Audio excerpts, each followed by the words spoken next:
New Vision Channel presents The Subtle Art of Not Giving a Fuck by Mark Manson. Introduction. The Subtle Art of Not Giving a Fuck by Mark Manson is a thought-provoking book that challenges the conventional wisdom of self-help. Manson argues that the pursuit of happiness can be counterproductive and instead emphasizes the importance of embracing adversity, uncertainty, and pain in life. He encourages readers to identify their core values and focus their time and energy on what truly matters. Manson combines personal anecdotes, research, and philosophical insights to provide a refreshing perspective on navigating modern life. By accepting that life is inherently difficult and choosing our struggles wisely, Manson believes true happiness and fulfillment can be achieved. This book encourages readers to reevaluate their priorities, question societal norms, and take personal responsibility for their own happiness. Before we begin, if you're new here, please take a moment to subscribe to our channel and activate the notification bell. By doing this, you'll be the first to watch our latest videos. Also, don't forget to like, share, and leave a comment if you enjoy our content. Now, let's delve into the book we have for you today. Chapter 1. Don't Try. In this chapter, the author tells us about the life of Charles Bukowski, a renowned writer known for his turbulent lifestyle. Bukowski led a troubled life, characterized by his struggle with alcoholism, womanizing, and chronic gambling. He faced constant rejection in his pursuit of becoming a writer, which ultimately led him into a deep depression fueled by his excessive alcohol consumption. Despite his challenging circumstances, Bukowski's luck took a turn when an editor from a small publishing house decided to take a chance on him. Recognizing his status as what some might call a loser, Bukowski accepted the opportunity and set out to write his first novel, titled Post Office. To the surprise of many, Bukowski's work gained recognition and popularity, leading him to publish 6 novels and numerous poems, ultimately selling millions of copies. However, Bukowski's success was not rooted in his ability to overcome insurmountable odds or his ascent to becoming a literary virtuoso. Rather, it stemmed from his raw honesty and his acceptance of his own failures and flaws. Bukowski wasn't driven by a desire for success or the need to become a better person. Even after attaining fame and recognition, he remained true to his imperfect self, often stirring up trouble at readings and indulging in hedonistic pursuits. In essence, Bukowski's success exemplifies that success and self-improvement are 2 distinct concepts. In contemporary culture, there is an obsession with unrealistic expectations and the relentless pursuit of happiness and perfection. Conventional self-help advice often fixates on highlighting individual deficiencies and failures, emphasizing what people lack. This constant focus on the positive aspects of life can inadvertently remind individuals of what they are not, perpetuating a sense of inadequacy and discontentment. The key to living a fulfilling life, according to Bukowski, lies in giving fewer fucks and redirecting attention to what is truly authentic, immediate, and essential. Our society bombards us with messages that encourage us to care about material possessions and superficial achievements. However, Bukowski suggests that placing excessive importance on these external markers of success can be detrimental to our mental well-being. Genuine fulfillment comes from focusing on what genuinely matters to us as individuals. It involves prioritizing relationships, experiences, and endeavors that align with our core values and bring us a sense of purpose and meaning. By directing our attention towards these meaningful aspects of life and letting go of societal expectations and unnecessary concerns, we can find a path to true contentment and happiness. So, in a nutshell, the message from Bukowski's experiences and insights is that success and self-improvement should not be confused. It's essential to embrace our flaws, be honest with ourselves, and focus on what truly matters to lead a fulfilling life. The feedback loop from hell. The author delves into the concept of the feedback loop from hell, which refers to a recurring pattern of negative thoughts and emotions that can engulf individuals, leading to stress, anxiety, and self-loathing. In today's society, there is a prevalent tendency to view negative experiences as unacceptable, particularly when we compare our lives to the seemingly perfect ones portrayed on social media. This creates a sense of inadequacy and fuels an incessant pursuit of positivity and happiness. The author argues that not giving a fuck, or not placing excessive importance on negative experiences, is vital for personal well-being. The key lies in accepting negative emotions and experiences without judgment or self-criticism. By doing so, individuals can break free from the destructive feedback loop from hell. It's important to note that this mindset doesn't advocate for apathy or indifference. Instead, it encourages a conscious choice to focus on what truly matters in life.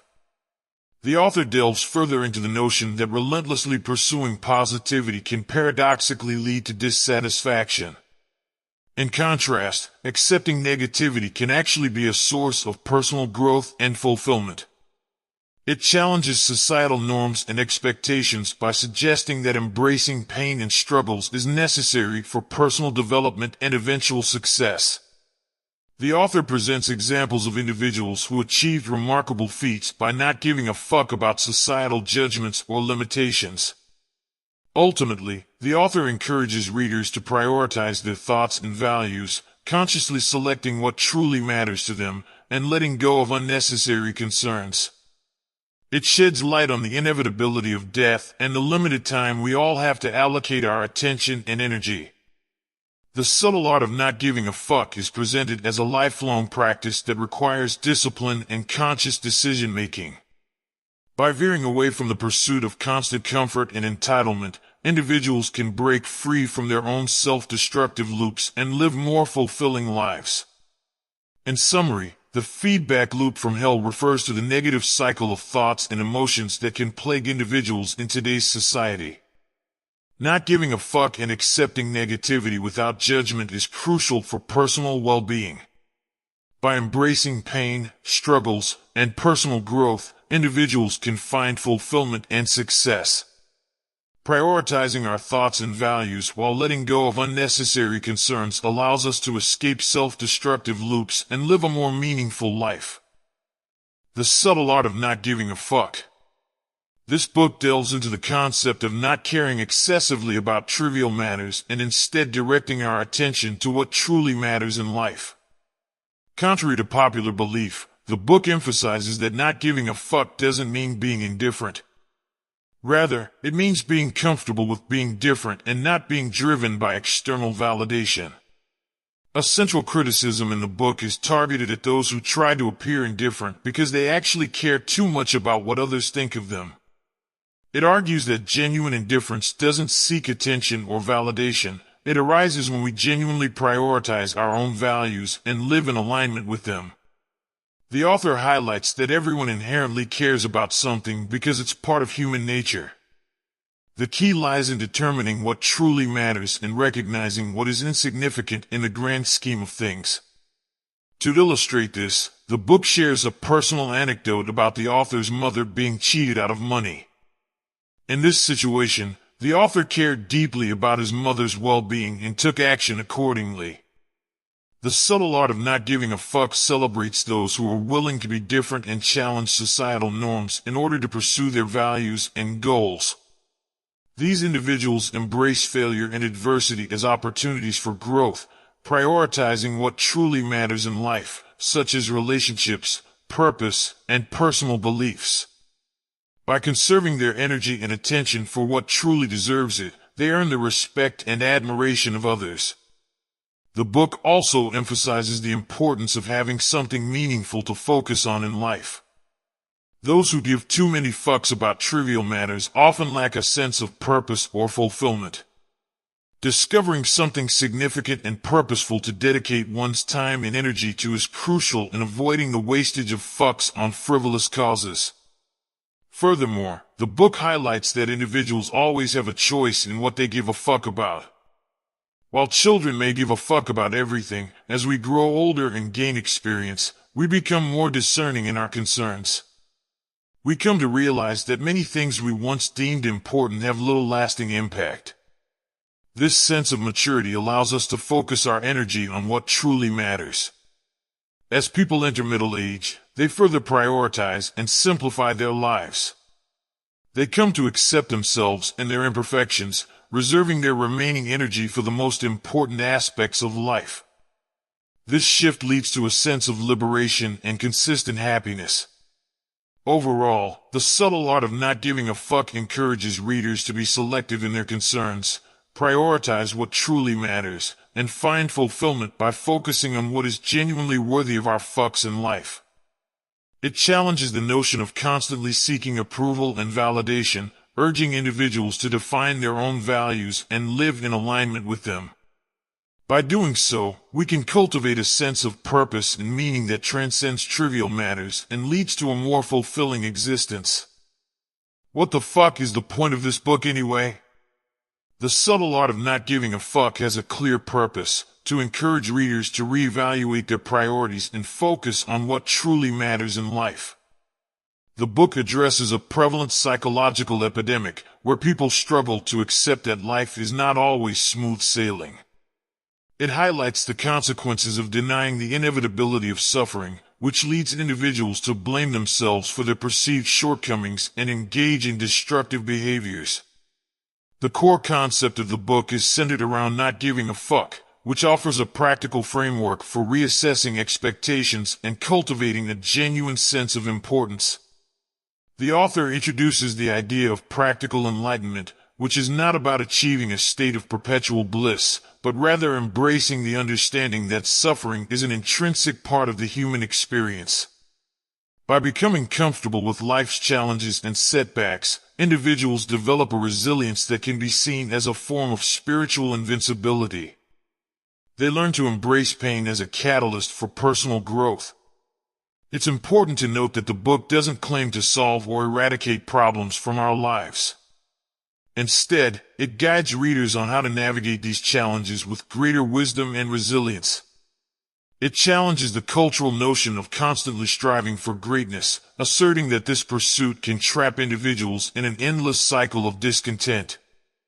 Instead, the book encourages readers to adopt a different perspective, transforming pain into empowerment, trauma into strength, and problems into opportunities for personal growth. Rather than providing a step-by-step guide to achieving success, the subtle art of not giving a fuck encourages readers to embrace the art of losing and letting go. It urges them to assess their lives, letting go of superficial concerns and gaining clarity on what truly matters at their core. The book emphasizes the importance of trust and surrender, finding a sense of peace even in the face of uncertainty. By embracing a mindset of giving fewer fucks, readers can learn to approach life with greater ease and find laughter amidst tears. Ultimately, the subtle art of not giving a fuck challenges conventional self-help and personal development narratives. It encourages readers to embrace the inherent struggles of life and find meaning and fulfillment in accepting and effectively navigating them. Rather than solely focusing on external achievements, the book underscores the value of personal growth, resilience, and gaining a genuine understanding of one's own priorities. In a world that often emphasizes constant striving and external validation, the subtle art of not giving a fuck offers readers a different perspective. It provides insights to help individuals reassess their values, prioritize what truly matters, and find fulfillment by embracing life's challenges rather than fighting against them. By adopting the principles outlined in the book, readers can cultivate a sense of resilience and authenticity as they navigate the complexities of their own lives. Chapter 2. Happiness is a problem. In this chapter, the author delves into the concept of happiness and its relationship to suffering. It opens with a captivating story about a prince who lived within the confines of a luxurious palace, shielded from the realities and hardships of the outside world. Despite the opulence surrounding him, the prince felt an underlying emptiness and discontentment with his life. One fateful night, he stepped beyond the palace walls and encountered human suffering for the first time, which shattered his illusion of happiness. In response to this encounter, the prince blamed his father for his unhappiness and chose to run away, leaving behind his royal status, possessions, and even his family. He sought to find meaning and profound insights through extreme suffering and chose to live as a beggar on the streets. However, as time went on, he realized that his self-imposed suffering did not bring the clarity or fulfillment he had anticipated. He came to the realization that suffering without purpose is ultimately pointless and decided to reevaluate his approach. The prince cleaned himself up and settled beneath a tree, committing himself to introspection and contemplation. After an extended period of 49 days, he had an epiphany. Suffering is an intrinsic part of the human experience. It is an inevitable aspect of life, regardless of one's wealth, social status, familial ties, or pursuit of pleasure. This prince, who later became known as the Buddha, built his philosophy around this profound insight and emphasized the acceptance of pain and loss as inherent aspects of existence. In this chapter, the author challenges the prevailing belief that happiness can be achieved by following a prescribed formula or through external accomplishments alone. It questions the notion that lasting happiness can be attained by solving a set equation. Instead, it suggests that dissatisfaction and discomfort are natural and necessary components of the human condition. The author argues that rather than seeking to eradicate suffering, true and lasting happiness can be cultivated by understanding and embracing the complexities of life. It involves acknowledging that ups and downs, both in our internal experiences and external circumstances, are unavoidable. By confronting and accepting the challenges that come our way, we can develop a more genuine and sustainable form of happiness. The author then transitions to a biological perspective, using pandas as an example to support the author's argument. It highlights that happiness is not a static state, but rather a dynamic and evolving process influenced by various factors. Pandas, despite living in environments designed to cater to their every need, still display signs of unhappiness and dissatisfaction. This serves as a reminder that external comfort and material abundance do not guarantee happiness. It is essential to recognize that happiness is not a destination to be reached, but an ongoing journey that requires embracing both the ups and downs. In Chapter 2, author challenges the simplistic understanding of happiness and invites readers to embrace the inherent challenges of life. It demonstrates that lasting happiness does not come from superficial pleasures or the absence of suffering, but from a deeper understanding and acceptance of the complexities life presents. By reframing our perspective and navigating the inevitable highs and lows, we can cultivate a more authentic and fulfilling sense of happiness. The Misadventures of Disappointment Panda. The Misadventures of Disappointment Panda introduces a fascinating concept where a superhero named Disappointment Panda emerges. This whimsical character possesses the unique ability to deliver harsh truths that people often need to hear but may not want to accept. He becomes a symbol of truth and self-reflection, going door to door to offer unsolicited advice and uncomfortable realities. The author argues that the pursuit of happiness often entails confronting unpleasant truths. It suggests that suffering, dissatisfaction, and insecurity are ingrained in human biology to inspire change and innovation. These negative emotions drive individuals to strive, work hard, and overcome challenges.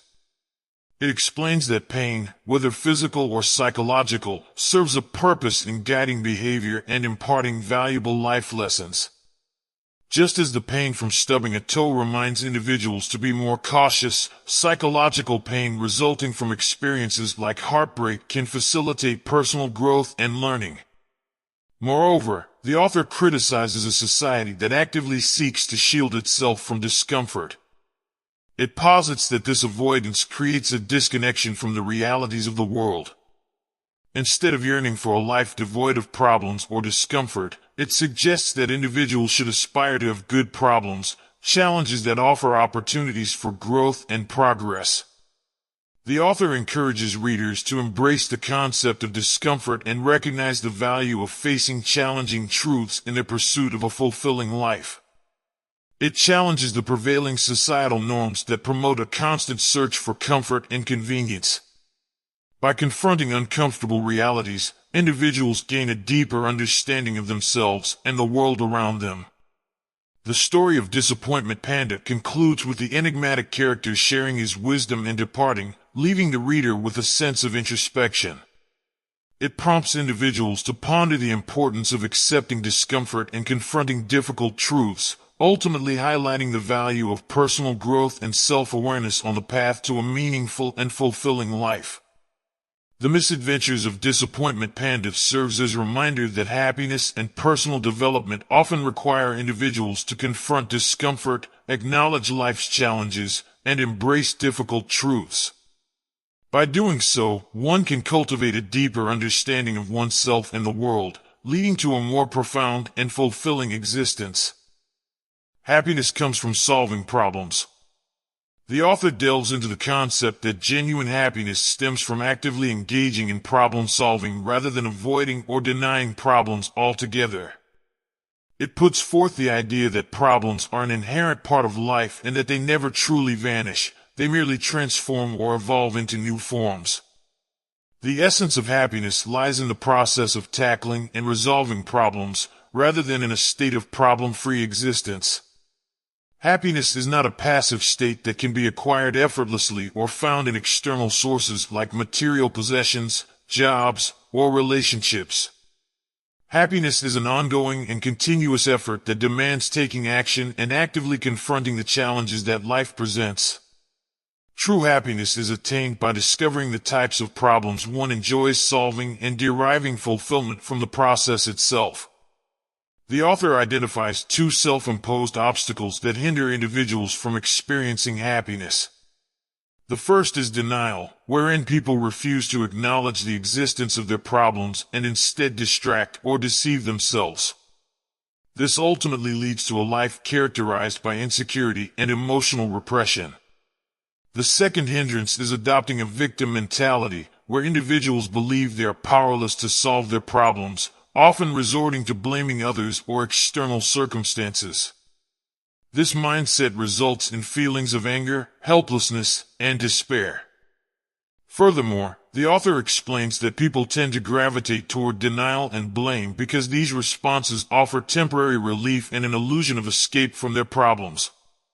However, such coping mechanisms are superficial and unproductive in the long run. The passage suggests that many self-help approaches capitalize on providing temporary highs rather than addressing the root causes of problems. In addition, the author highlights the dangers associated with relying on temporary highs and exposes the risk of addiction that accompanies these coping mechanisms. It asserts that avoiding and numbing problems only prolongs the pain and intensifies it when the problems are eventually confronted. Overall, the author advocates for embracing problem-solving as a fundamental aspect of happiness. It discourages denial and victimhood, emphasizing the significance of actively facing and resolving one's challenges to achieve long-term contentment and personal growth. By recognizing problems as opportunities for growth and actively working towards their resolution, individuals can cultivate a sense of purpose, fulfillment, and genuine happiness in their lives. Emotions are overrated.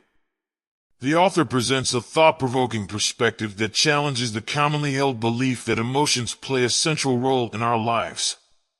It argues that emotions are simply tools, designed to provide feedback and guide us towards beneficial change.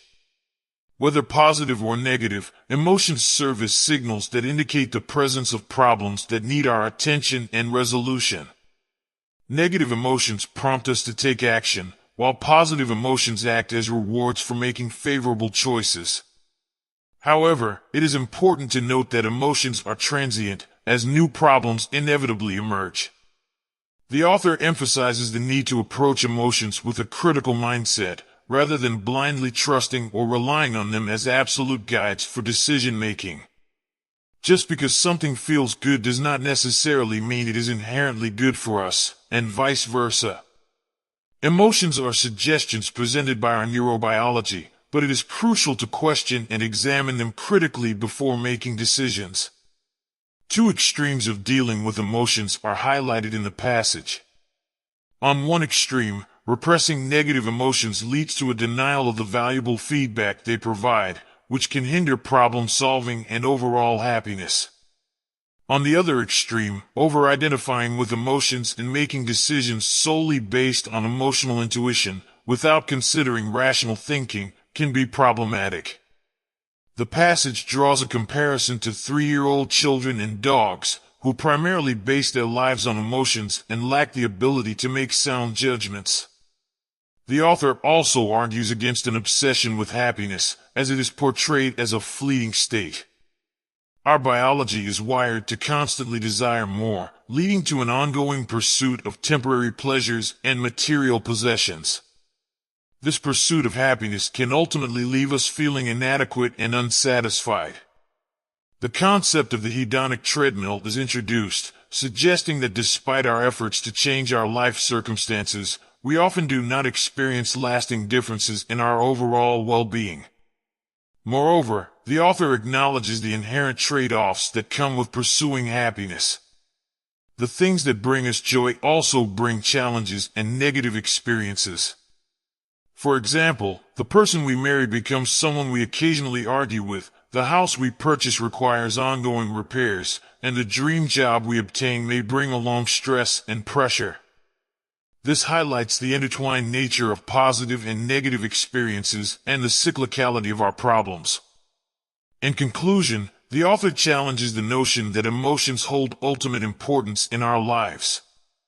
It suggests that seeking permanent and ultimate happiness is an unrealistic endeavor.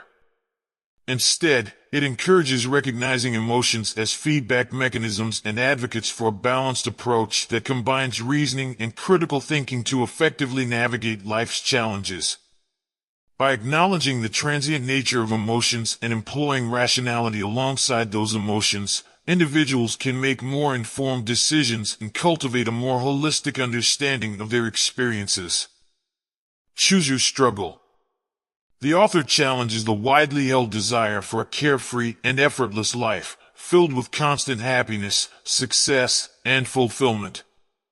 Instead, it proposes a different approach by suggesting that individuals should consider what pain or struggle they are willing to endure to achieve their desired outcomes. The author argues that the willingness to embrace and manage the challenges and difficulties inherent in pursuing one's goals and aspirations is a significant determinant of life outcomes. Various examples of common aspirations are highlighted, such as career success, satisfying relationships, physical fitness, or entrepreneurship. While many people desire these accomplishments, only a few are genuinely willing to face the associated hardships and sacrifices required to attain them. The author asserts that true happiness and fulfillment arise from actively engaging with and accepting the negative experiences that accompany these pursuits, rather than avoiding or seeking escape from them. The author emphasizes that great achievements and meaningful experiences demand effort, dedication, and perseverance. It rejects the notion of a pain-free life as unrealistic and argues that pure pleasure alone does not lead to lasting happiness. Instead, the willingness to endure and conquer challenges is deemed essential for personal growth and success. The author contends that the process of striving and struggling is what shapes individuals, defining their identity, and ultimately propelling them closer to their goals. To illustrate the point, the author shares a personal anecdote about a childhood fantasy of becoming a musician that ultimately went unfulfilled. Through reflection, they realized that they were more infatuated with the idea of success and the image of themselves on stage than with the actual process of practicing and overcoming obstacles. It becomes evident to them that their lack of genuine passion for the struggle itself contributed to their failure in pursuing their dream. Moreover, the author challenges cultural narratives that equate giving up on a dream with failure or weakness. Instead, it suggests that individuals may simply discover that their desired outcome does not align with the necessary struggle. The passage emphasizes that one's willingness to endure and embrace the challenges inherent in their pursuits is a key determinant of both success and personal fulfillment. In conclusion, The author states that the essence of life can be found in the constant climb, the ongoing struggle towards growth and self-improvement. It suggests that finding joy and fulfillment in the journey itself, rather than solely fixating on the end result, is crucial for a truly meaningful and rewarding life. By recognizing and choosing the struggles that align with their aspirations, individuals can navigate the challenges that come their way and find deep satisfaction and purpose along the path they have chosen. Chapter 3: You Are Not Special. In this chapter, the author aims to illustrate the dangers associated with the self-esteem movement and entitlement, using the story of a character named Jimmy. Jimmy is portrayed as an individual who exudes charm and charisma, always boasting about his numerous business ventures, including consulting gigs, medical app ideas, charity events, and revolutionary inventions. However, it soon becomes apparent that Jimmy is more talk than action, as none of his ideas ever materialize, and he relies solely on his family's wealth to sustain his lavish lifestyle. Despite his lack of tangible accomplishments, Jimmy possesses an unwavering belief in his own abilities. He dismisses any form of criticism directed towards him as mere jealousy and considers himself exceptional. Remarkably, Jimmy even manages to convince people to pay him for public speaking engagements, despite lacking genuine expertise in any subject matter. Jimmy resides in a delusional bubble fueled by an undeserved sense of entitlement and self-confidence. The author then delves into the history of the self-esteem movement, which gained popularity in the 1960s. During this time, it became widely believed that boosting self-esteem would lead to several social benefits, including reduced crime rates, improved academic performance, and enhanced employment opportunities. Consequently, parents, therapists, politicians, and educators began promoting practices aimed at inflating self-esteem, such as grade inflation and participation awards. However, as time progressed, it became evident that merely feeling good about oneself without valid reasons did not necessarily lead to success or genuine happiness. The author argues that adversity and failure are necessary elements for personal growth and the development of resilience. He asserts that self-worth should not be solely based on positive self-perception. Individuals should also reflect on how they view their negative traits and experiences. The author sheds light on the negative consequences of entitlement, utilizing Jimmy as a prime example. Entitled individuals, like Jimmy, possess a sense of entitlement that makes them feel deserving of success, admiration, and a luxurious lifestyle without exerting the necessary effort. They become consumed with their own self-image, constantly seeking validation and admiration from others. This self-centeredness hinders them from considering the needs and emotions of those around them. Furthermore, entitlement creates a narcissistic bubble wherein entitled individuals distort reality to uphold their inflated sense of self-importance. They interpret events through the lens of affirmations or threats to their greatness, often blaming jealousy or external factors for any setbacks they encounter. This mindset prevents them from acknowledging their flaws and taking responsibility for their actions. Consequently, they are unable to make meaningful changes and improve their lives. The chapter concludes by asserting that entitlement is a failed strategy, providing nothing more than a temporary high that does not result in genuine happiness. True self-worth lies in acknowledging both the positive and negative aspects of oneself, and actively working towards personal growth and improvement. Entitled individuals who refuse to confront their problems are ultimately weak and will eventually be forced to face the harsh realities they have been avoiding. In summary, this chapter serves to emphasize the perils of the self-esteem movement and entitlement, using Jimmy's story as an illustrative example. It underscores the significance of confronting adversity, acknowledging personal shortcomings, and taking purposeful action to foster personal growth and achieve genuine success. Things fall apart. The author tells us about his personal experience, who was unexpectedly pulled out of his biology class by the school's assistant principal, Mr. Price. Confused and unsure of what's happening, Mark follows Mr. Price to his office, where an unsettling turn of events awaits him.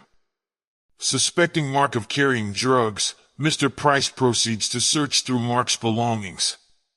In the midst of the search, Mark denies the accusation, feeling nervous and lacking self-assurance. Eventually, to Mark's dismay, Mr. Price discovers a hidden compartment in his backpack containing marijuana. Following this discovery, Mark's life takes a downward spiral as he faces the consequences of his actions. He is expelled from school, confined to the isolation of his home, and witnesses his parents' marriage deteriorate into divorce. As Mark reflects upon his troubled adolescence, several important themes emerge, including entitlement and self-destructive behavior. Mark comes to realize that his sense of entitlement stemmed from a belief that he was unable to solve his problems and that he was fundamentally different from others.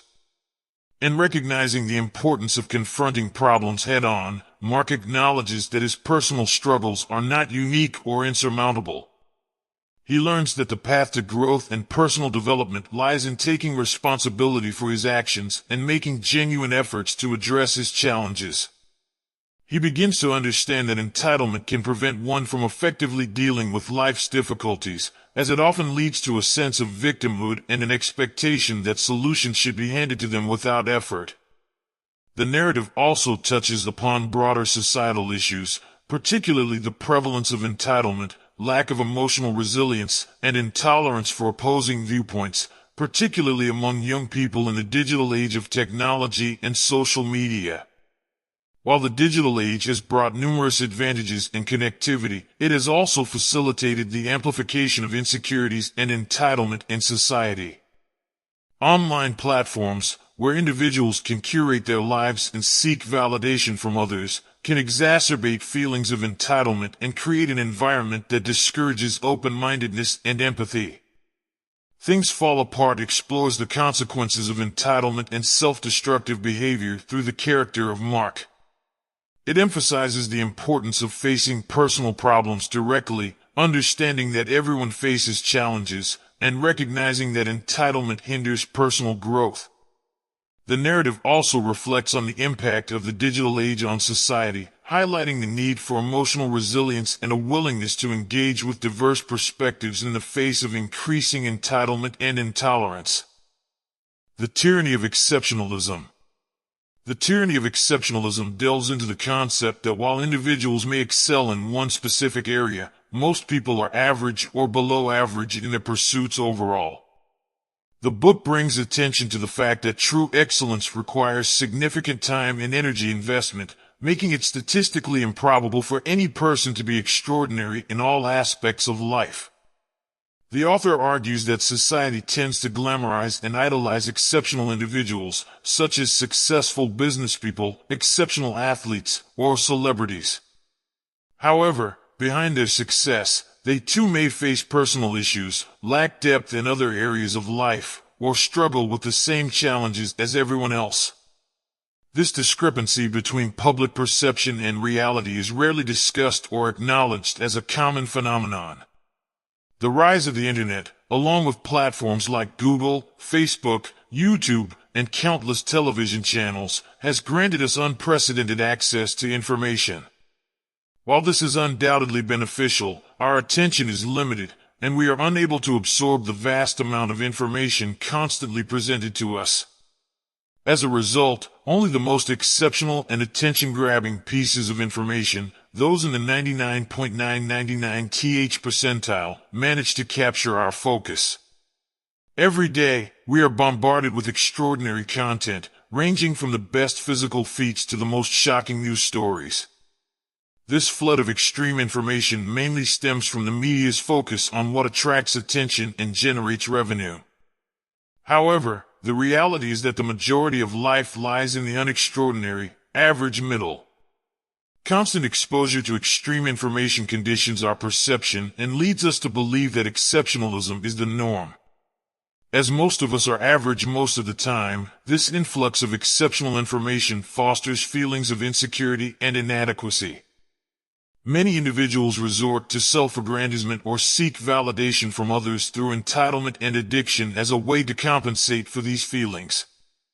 Different people cope with these insecurities in various ways. Some might engage in get-rich-quick schemes or pursue grand missions to save lives, while others channel their energy into academic achievements or seek external validation through awards. Unfortunately, some individuals resort to extreme actions, such as violence or promiscuity, in an attempt to gain attention or prove their significance.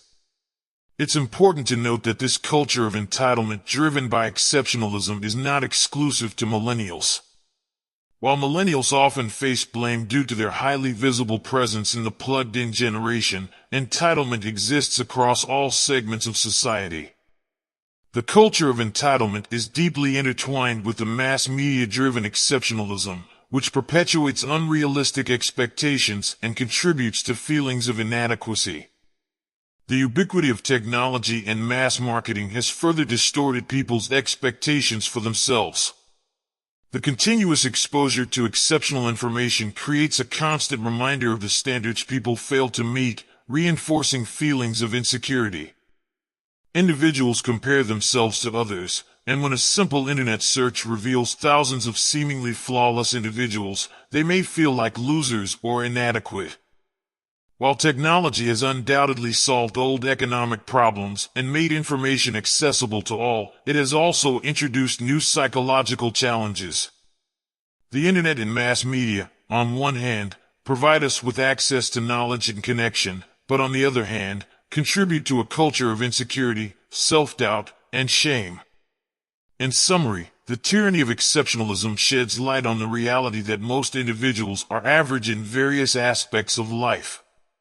The media's obsession with extreme information perpetuates unrealistic expectations, leading people to feel inadequate and prompting them to resort to various coping mechanisms. The book critically examines the impact of technology and mass media on our perceptions of ourselves and the psychological challenges they create.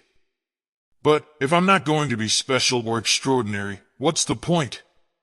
In today's culture, there is a prevailing belief that everyone has the potential for greatness and extraordinary achievements.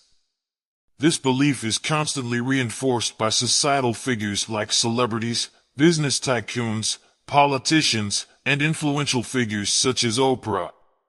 It has become widely accepted that each individual can and should strive for exceptionalism.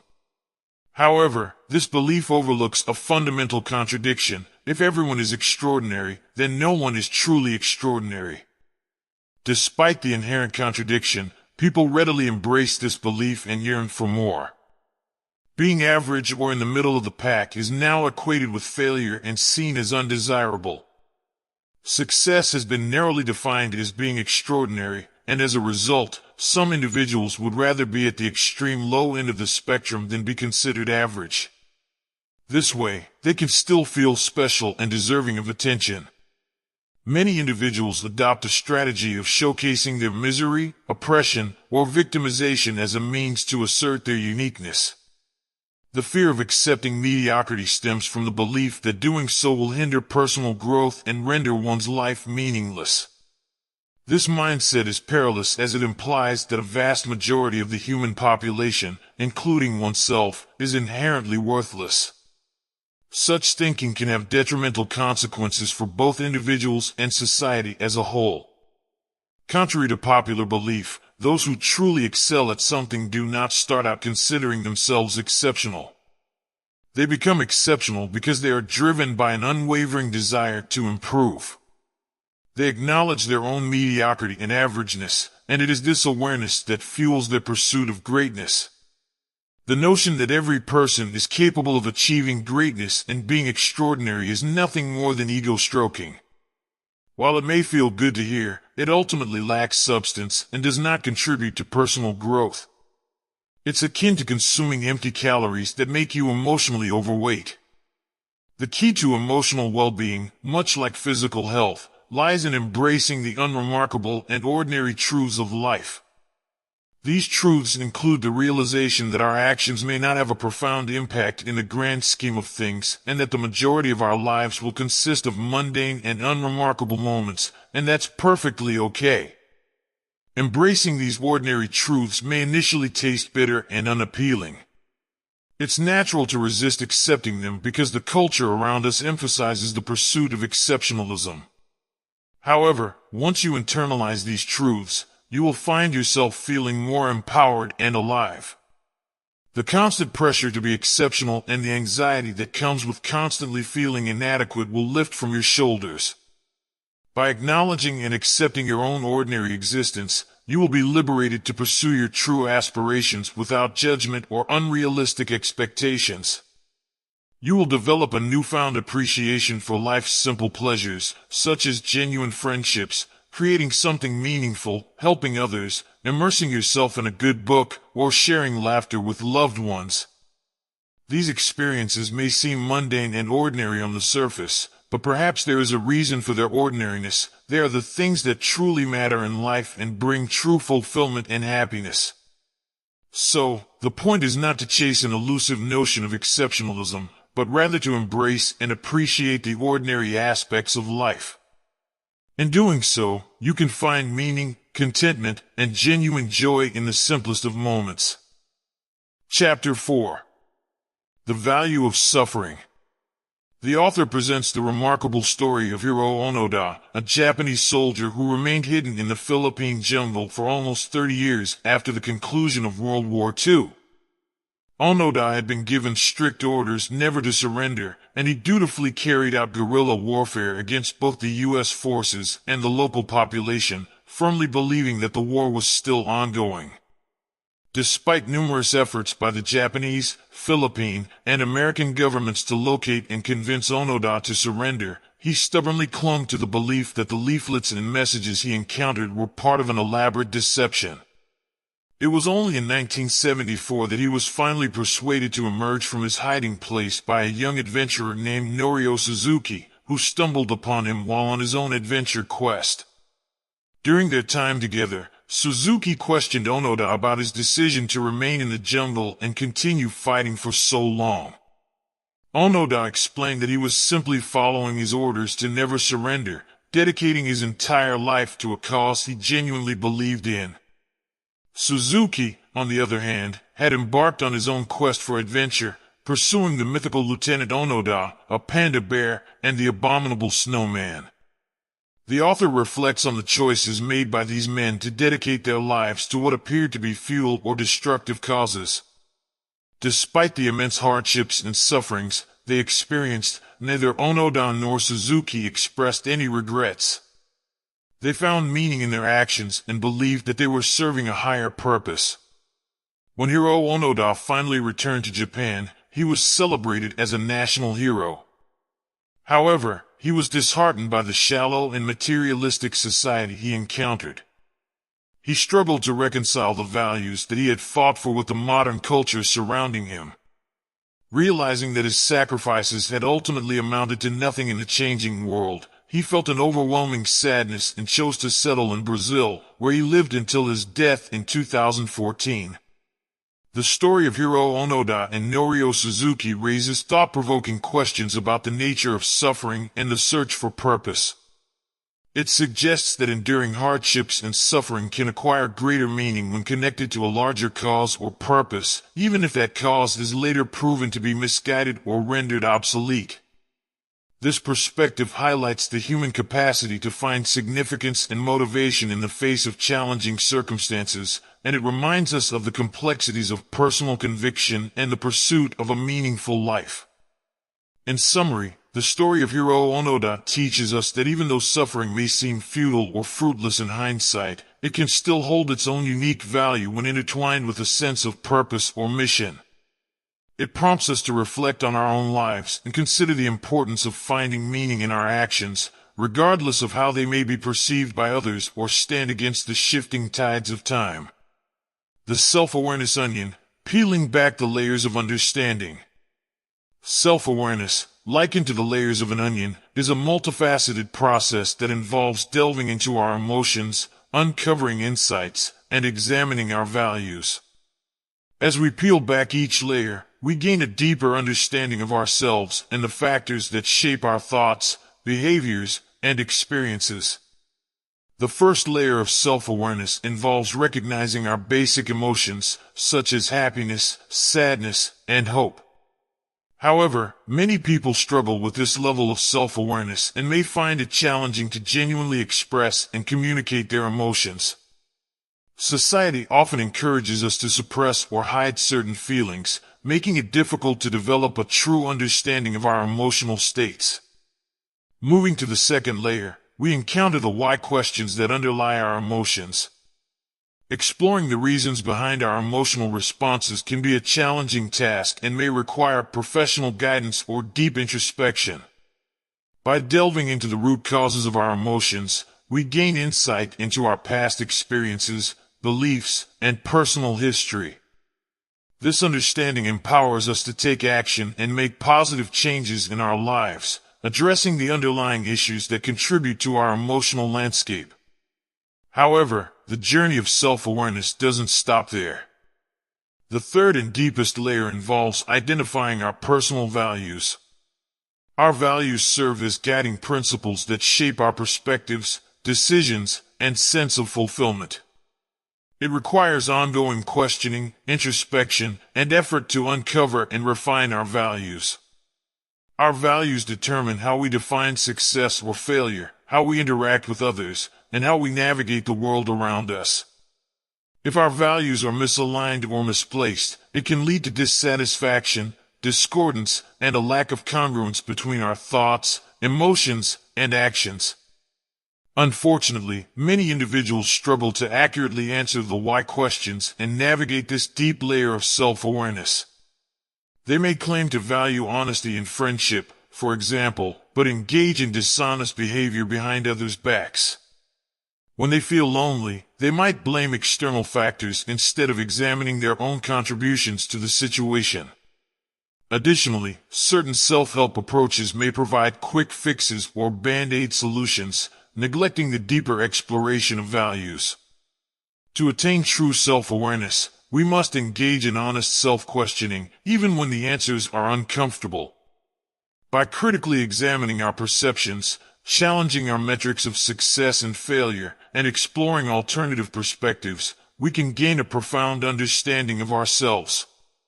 For instance, let's consider a strained relationship between siblings. The metrics of success and failure are often influenced by societal expectations and comparisons. However, by reevaluating these metrics and embracing alternative perspectives, we can redefine and reshape our perception of the situation. Ultimately, we possess the power to choose the meaning and significance of our problems based on our thoughts, perspectives, and chosen standards of measurement. In summary, self-awareness is like peeling back the layers of an onion. It encompasses recognizing our emotions, understanding their root causes, and exploring our values and metrics of success. By delving deeper into our self-awareness, we can make profound changes in our lives, foster greater fulfillment, and align our thoughts, emotions, and actions with our authentic selves. Rockstar Problems: Reevaluating Success and Happiness. The stories of Dave Mustaine and Pete Best, two musicians who were kicked out of famous bands, offer valuable insights into the challenges of measuring success and finding happiness outside of their former groups. Dave Mustaine's journey began when he was ousted from Metallica, a band he co-founded. Undeterred, he went on to form Megadeth, a highly successful and influential heavy metal band. Despite achieving tremendous success with Megadeth, Mustaine found himself plagued by feelings of failure.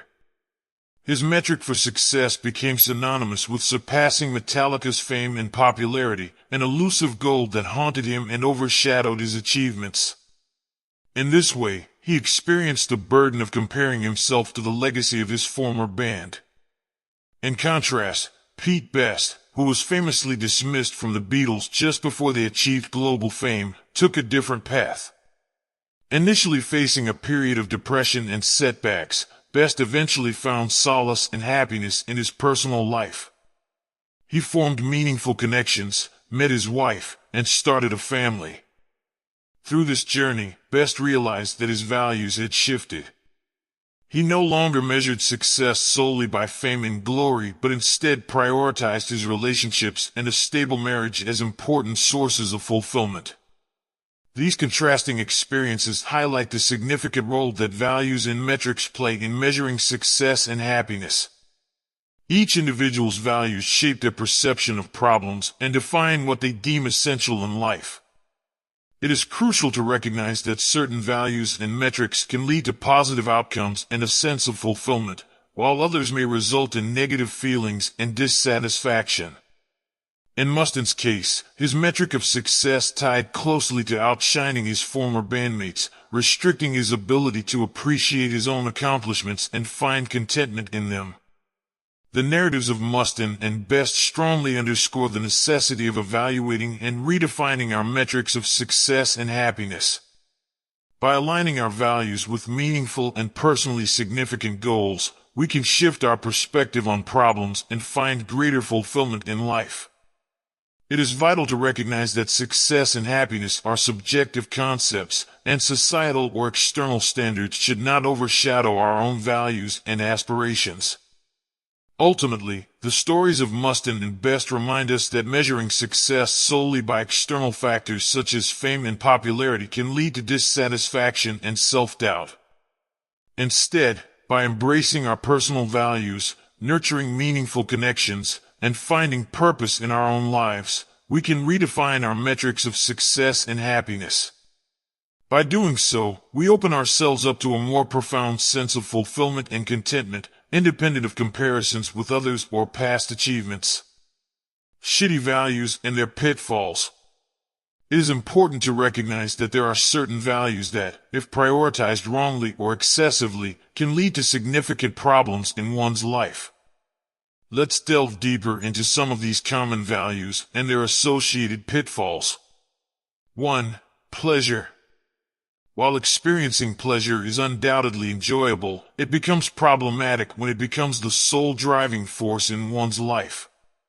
If pleasure is pursued without moderation or consideration of its long-term consequences, it can lead to detrimental outcomes. For instance, individuals who prioritize immediate gratification through drugs or other addictive behaviors often find themselves trapped in a cycle of dependency and negative consequences. Relying solely on pleasure as a metric for happiness can be misleading.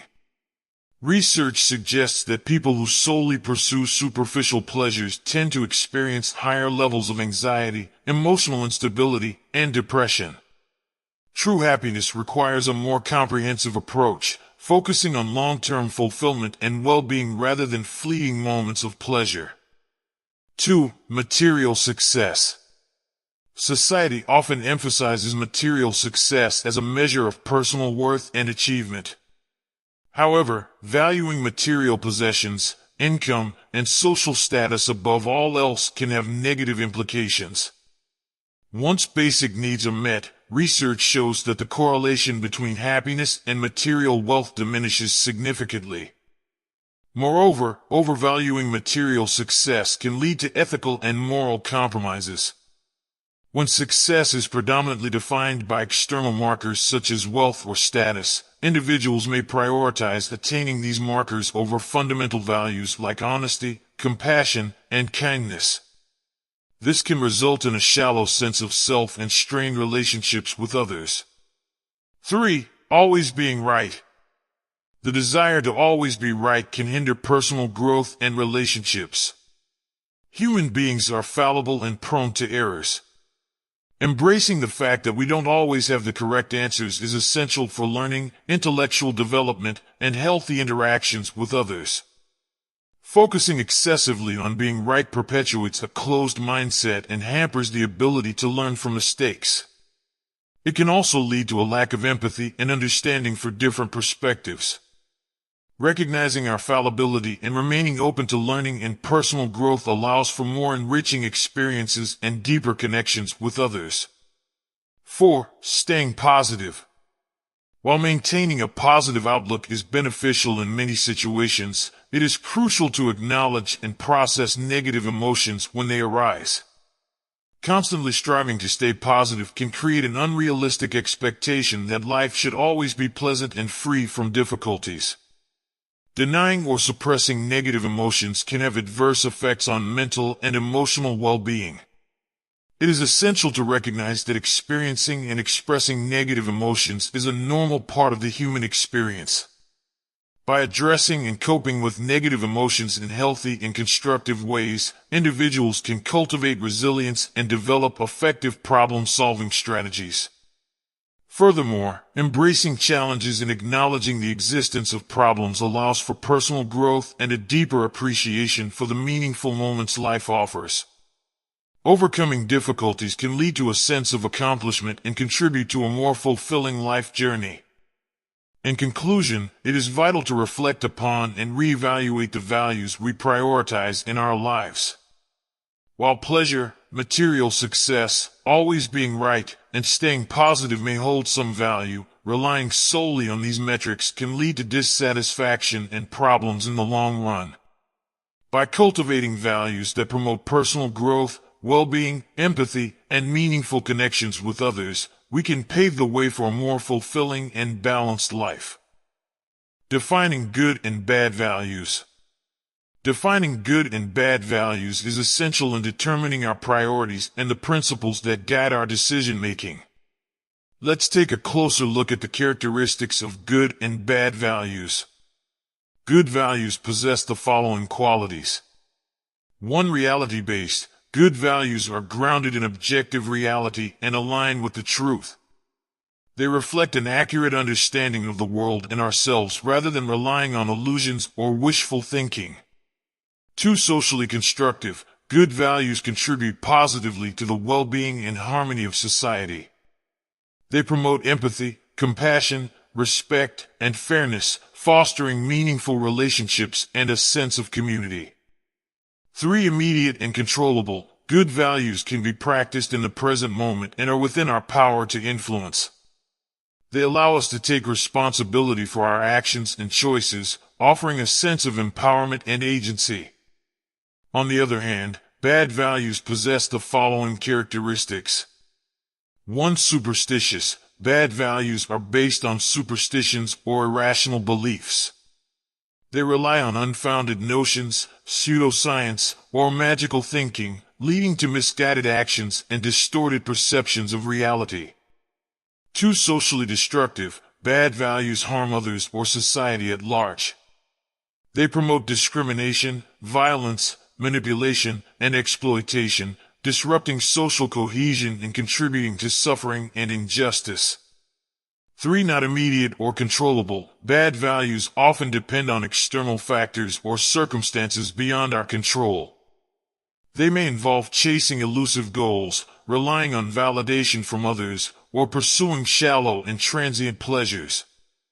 Examples of good, healthy values include honesty, innovation, vulnerability, standing up for oneself and others, self-respect, curiosity, charity, humility, and creativity. These values are immediate, controllable, and contribute positively to personal growth and the betterment of society. Conversely, examples of bad, unhealthy values include seeking dominance through manipulation or violence, engaging in indiscriminate and irresponsible behavior, pursuing constant pleasure, craving constant attention, avoiding being alone, seeking universal approval, pursuing wealth solely for the sake of wealth, or engaging in harmful and unethical practices. Values are about prioritization. It's crucial to identify the values that are most important to us and align with our long-term well-being and fulfillment. Prioritizing good values guides our decision-making and helps us lead a more meaningful and satisfying life. Hiro Onoda's absolute loyalty and service to the Japanese Empire, while seemingly admirable from a certain perspective, resulted in negative consequences, including isolation, deprivation, and even harm to innocent civilians. This highlights the importance of critically examining and questioning the values we hold and considering their implications. Dave Mustan's pursuit of fame and arbitrary comparisons to others' success left him feeling unfulfilled despite achieving great fame. In contrast, Pete Best, after being kicked out of the Beatles, reprioritized his values and found happiness and contentment in a different path. When we hold poor values, we give importance to things that don't truly matter or even worsen our lives. Prioritizing better values allows us to direct our energy and focus towards things that truly enhance our well-being, happiness, and success. In essence, self-improvement involves consciously selecting and embracing better values that bring about positive change. It entails confronting internal challenges, embracing discomfort, and adopting counterintuitive values that lead to personal growth and a more fulfilling life. The upcoming chapters of this book explore 5 unconventional values that can be transformative. These values challenge conventional wisdom and require embracing discomfort, but they have the potential to bring about profound changes in our lives. These values include radical responsibility, uncertainty, failure, rejection, and contemplation of mortality. By adopting these values, we can gain new perspectives, deepen our understanding, and ultimately lead more meaningful and fulfilling lives. Chapter 5. You are always choosing. Chapter 5 explores the concept of choice and how it shapes our experiences and perception of events. The author presents 2 contrasting scenarios to illustrate this point. In the first scenario, imagine being threatened at gunpoint and forced to run a marathon within a specific time frame, with the lives of yourself and your loved ones hanging in the balance. This is undeniably a distressing and terrifying situation to find yourself in. The author emphasizes the lack of choice and personal agency in this circumstance, highlighting the extreme pressure and fear that would accompany such a scenario. Now, let's consider the second scenario. In this case, you willingly and enthusiastically choose to take on the challenge of running a marathon. You invest in quality running gear, dedicate months to rigorous training, and ultimately complete the race. Moreover, you have the support and encouragement of your closest family and friends who cheer you on as you cross the finish line. This moment of achievement becomes one of the proudest and most significant milestones in your life. Interestingly, the physical elements of both scenarios, the distance covered, the act of running, and the physical discomfort experienced, are identical. What differs is the sense of choice and personal responsibility. In the second scenario, where you embrace the challenge willingly and invest effort in preparation, the outcome becomes a source of glory and holds immense personal significance. On the other hand, when a challenge is forced upon you without your consent, it becomes a source of fear, pain, and frustration. The message conveyed in this chapter is that even in challenging situations, we always have the power to choose how we respond and engage with the circumstances. Our perspective on events and the meaning we derive from them are influenced by the choices we make. Choosing to approach challenges with a sense of ownership and personal responsibility empowers us to transform difficult situations into opportunities for growth and accomplishment. By actively deciding to face challenges, commit to preparation, and take control of our actions, we can shape our experiences and create meaningful outcomes.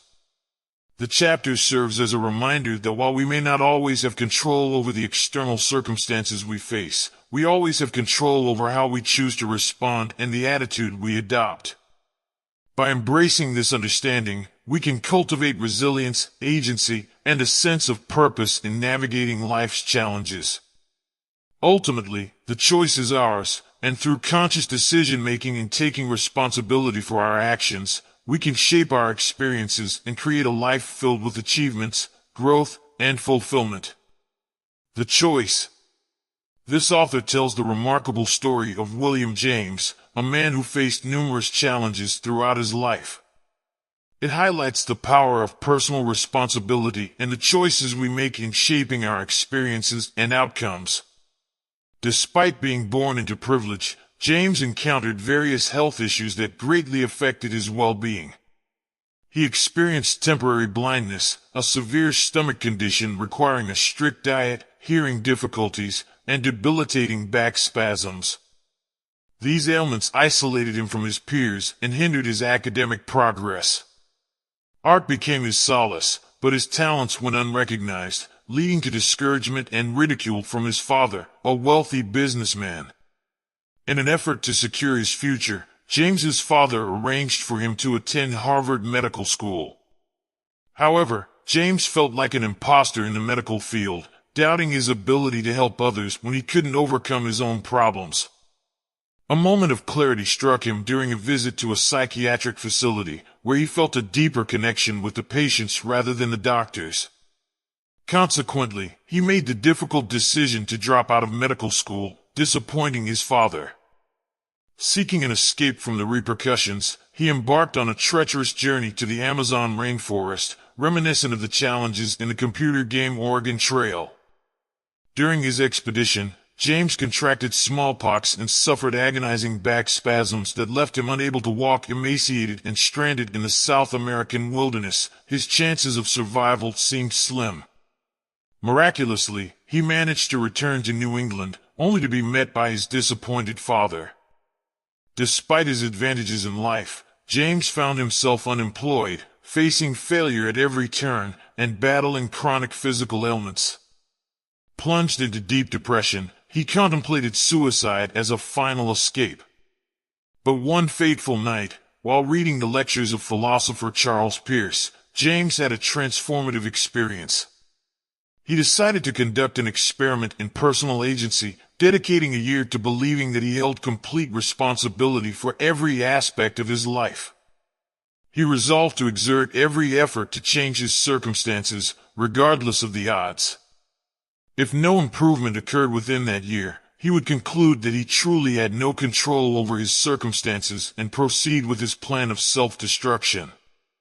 Amazingly, this experiment sparked a profound change in William James's life. He went on to become a pioneering figure in American psychology, gaining recognition as an eminent intellectual, philosopher, and psychologist of his generation. He taught at Harvard University, delivered lectures across the United States and Europe, got married, and had 5 children. One of his sons, Henry James, became a renowned biographer and Pulitzer Prize winner. James referred to this pivotal moment as his rebirth, as it played a crucial role in his subsequent achievements. The key lesson emerging from James's experience is that personal growth and improvement come from recognizing that we bear individual responsibility for everything in our lives, regardless of external circumstances. While we may not always have control over what happens to us, we have the power to interpret and respond to these events. Even choosing not to consciously interpret or respond to life's occurrences is, in itself, an interpretation and response. Our experiences are shaped by the values we choose to adopt and the metrics we use to measure them.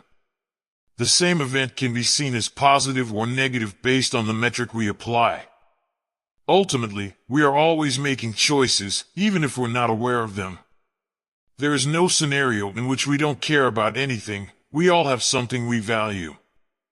The crux lies in the conscious choices we make regarding what we care about, the values that guide our actions, and the metrics by which we assess our lives. It is crucial for us to evaluate whether these choices align with our well-being and lead us towards growth and fulfillment. The responsibility/fault fallacy. The author explores the concept of responsibility and its relationship with fault. Shares personal anecdotes and insights to emphasize the importance of taking responsibility for one's problems and the power it gives in improving one's life. The author begins with a reference to the quote, "With great power comes great responsibility," which is often associated with Spider-Man. The author admits to mistakenly attributing the quote to a great philosopher instead of Uncle Ben, a character from the Spider-Man movie. This anecdote sets the stage for the discussion on responsibility and fault. The author highlights that while the quote is commonly heard and sounds profound, there is a more powerful version. With great responsibility comes great power. This revised version suggests that by accepting responsibility for our problems, we gain power over our lives. Taking responsibility becomes the first step in finding solutions. To illustrate the importance of responsibility, the author shares a story about a man who believed his height was the reason women wouldn't date him. Despite being educated and attractive, he believed his height was the sole determining factor. This belief limited his actions and led to a poor dating life. The author explains that the man had chosen a disempowering value, and by not considering alternative values that focused on honesty and acceptance, he created his own problems. The author continues to discuss how people often hesitate to take responsibility for their problems because they confuse responsibility with fault. The author clarifies that while fault is related to choices made in the past, responsibility pertains to the choices being made in the present. The analogy of a car accident is used to explain that even if an accident is unintentional, the person responsible for causing it is still at fault. Similarly, there are situations where individuals are not at fault for certain problems but are still responsible for addressing them. Examples such as finding a baby on one's doorstep or a judge presiding over a case they didn't cause are given to illustrate the concept of being responsible for experiences that aren't one's fault. The text emphasizes that responsibility is an integral part of life. The distinction between blaming others for one's situation and personal responsibility is highlighted. The author asserts that while others may contribute to one's unhappiness, individuals are ultimately responsible for how they perceive and react to situations. Personal responsibility lies in choosing how to see things, how to react, and how to value experiences. The author shares a personal experience of being dumped by their first girlfriend and initially holding her responsible for their misery. However, they eventually realized that they couldn't control her actions or emotions.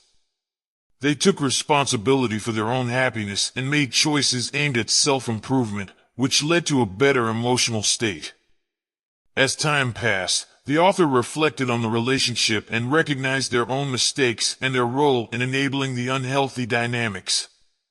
This understanding motivated them to take responsibility for their actions and strive for better relationships in the future.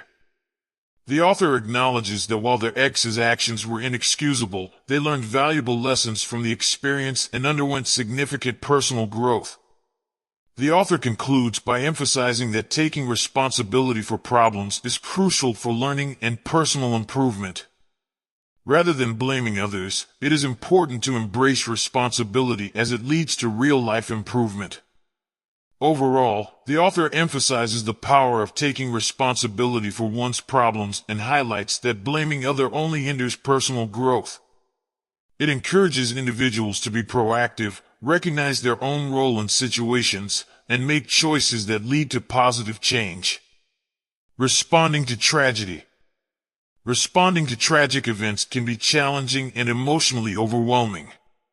It is understandable that some people find it difficult to take responsibility for such events because they feel the pain is too great to bear.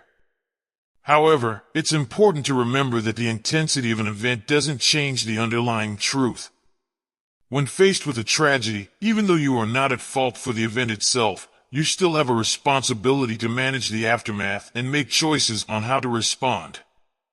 For example, if you are a victim of robbery, you didn't choose to be robbed, but you are responsible for how you handle the situation. You could choose to fight back, panic, freeze up, report to the police, or try to forget and move on. These choices and reactions are your responsibility, despite being a victim of the crime. Let's take the inspiring example of Malala Yousafzai, the Pakistani girl who was shot by the Taliban for advocating girls' education. Malala had no control over the act of violence against her, but she made a courageous choice to stand up for her rights and continue speaking out against violence and oppression. She took responsibility for her own beliefs and actions, which led to her becoming a best-selling author and even receiving the Nobel Peace Prize. Tragedies can deeply affect us, and it's essential to acknowledge the pain and suffering they bring. In the story you shared about the man who lost his son in a car accident, he experienced a profound level of grief and pain. While he is not responsible for his son's death, he still has the responsibility of coping with the loss and deciding how to navigate his emotions, beliefs, and actions moving forward. It's worth noting that pain is an inevitable part of life for everyone, albeit to varying degrees. We have the power to choose how we interpret and respond to that pain. Even when feeling like we have no choice, that, ironically, is still a choice in itself. When the man criticized you for not understanding his pain and suggesting responsibility for his emotions, you had the opportunity to react in different ways. Instead of arguing and trying to outpain him, you made the choice to practice patience, understand your readers better, and keep his perspective in mind for future writings. Sometimes, there are no words that can fully express the depth of loss and grief someone is experiencing. In such cases, offering condolences and expressing empathy, like you did, can be the most appropriate response. It's important to remember that while we may not always choose the circumstances that befall us, we do have the power to choose our response and the problems we focus on. By taking responsibility for our own emotions, beliefs, and actions, we can actively work towards growth, resilience, and finding better solutions. Overall, responding to tragedy requires empathy, understanding, and the recognition that despite the pain, we still have choices in how we navigate through difficult circumstances. Genetics and the hand we're dealt. When it comes to conditions like obsessive-compulsive disorder, OCD, genetics and neurological factors play a significant role.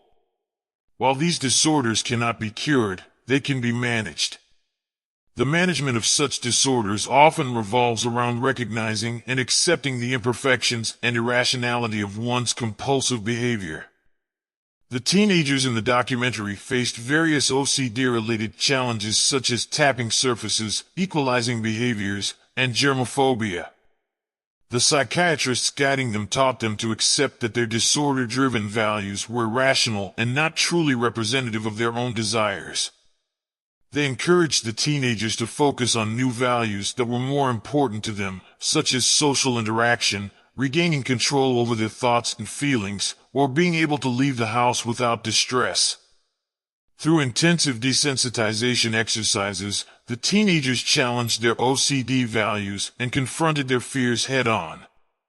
They experienced panic attacks, shed tears, and faced their anxieties. But as they progressed, they were able to overcome their compulsions to a certain extent. The author then delves into the analogy of life as a game of poker. In poker, luck plays a role, but the choices a player makes during the game ultimately determine the outcome. Similarly, in life, everyone is dealt a hand, some with better cards than others. While it's tempting to focus on the cards we've been dealt and feel disadvantaged, the real game lies in the choices we make, the risks we take, and the consequences we accept. It's important to acknowledge that some individuals face psychological or genetic deficiencies that can profoundly impact their lives. However, this does not absolve them of responsibility. Just as a person who is short is not to blame for their height, people with neurological or genetic challenges are not to blame for their conditions. Yet, they are still responsible for how they choose to address those challenges. They can seek treatment, undergo therapy, or make decisions that best align with their circumstances. The author acknowledges that many people face various hardships, including psychiatric disorders, depression, abuse, tragedy, or serious health issues. No one escapes life unscathed. While some may face more severe problems than others, this doesn't alter the fundamental truth of individual responsibility. Regardless of their circumstances, individuals bear the responsibility to move forward, make choices that align with their best interests, and strive to make the most out of their lives. Ultimately, taking responsibility for one's own life and choices, despite the challenges, is emphasized. It is recognizing that while circumstances may be difficult or unfair, individuals have the power to make decisions that can lead to growth, healing, and resilience. Victimhood chic. The author discusses the concept of victimhood chic, where individuals seek to alleviate responsibility for their problems by blaming others. This behavior gives them a temporary sense of moral righteousness and attention. The rise of the internet and social media has made it easier for people to publicly blame and shame others for even the smallest infractions. This blame game is seen as cool and garners attention and sympathy, fueling the feeling of victimization. Victimhood chic is prevalent across different demographics and political ideologies. Everyone feels unfairly victimized and seeks attention and outrage for even minor issues.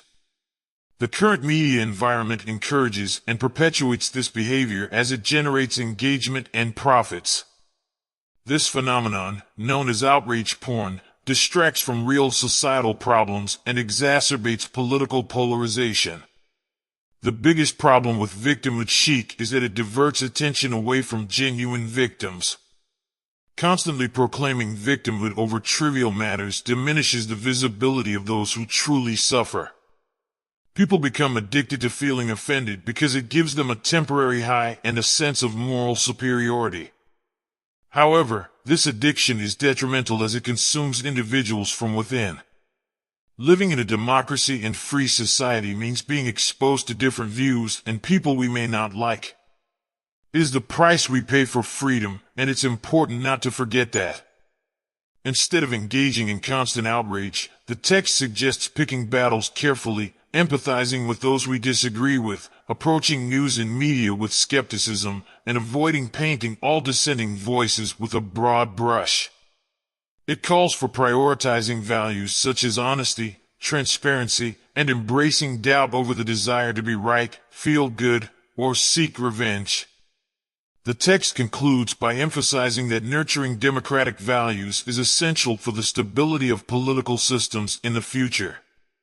Despite the challenges posed by the constant noise of the interconnected world, individuals must accept the responsibility.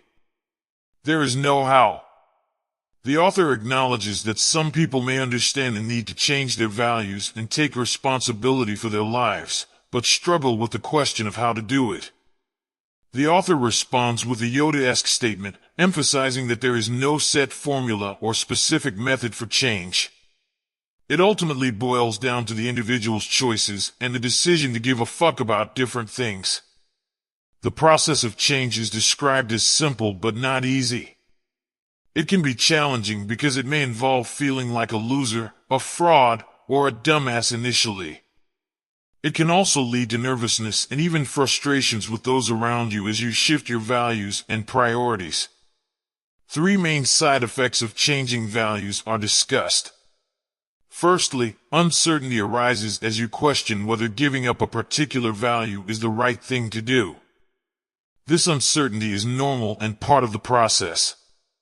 Secondly, feeling like a failure is common because you have measured your self-worth based on your old values, and changing them can make you feel inadequate or fraudulent. Lastly, you may experience rejections from relationships built around your previous values, as your shift in priorities ripples throughout your interactions. It is important to recognize that these side effects are uncomfortable but necessary. The author emphasizes that uncertainty is a positive aspect of the change process.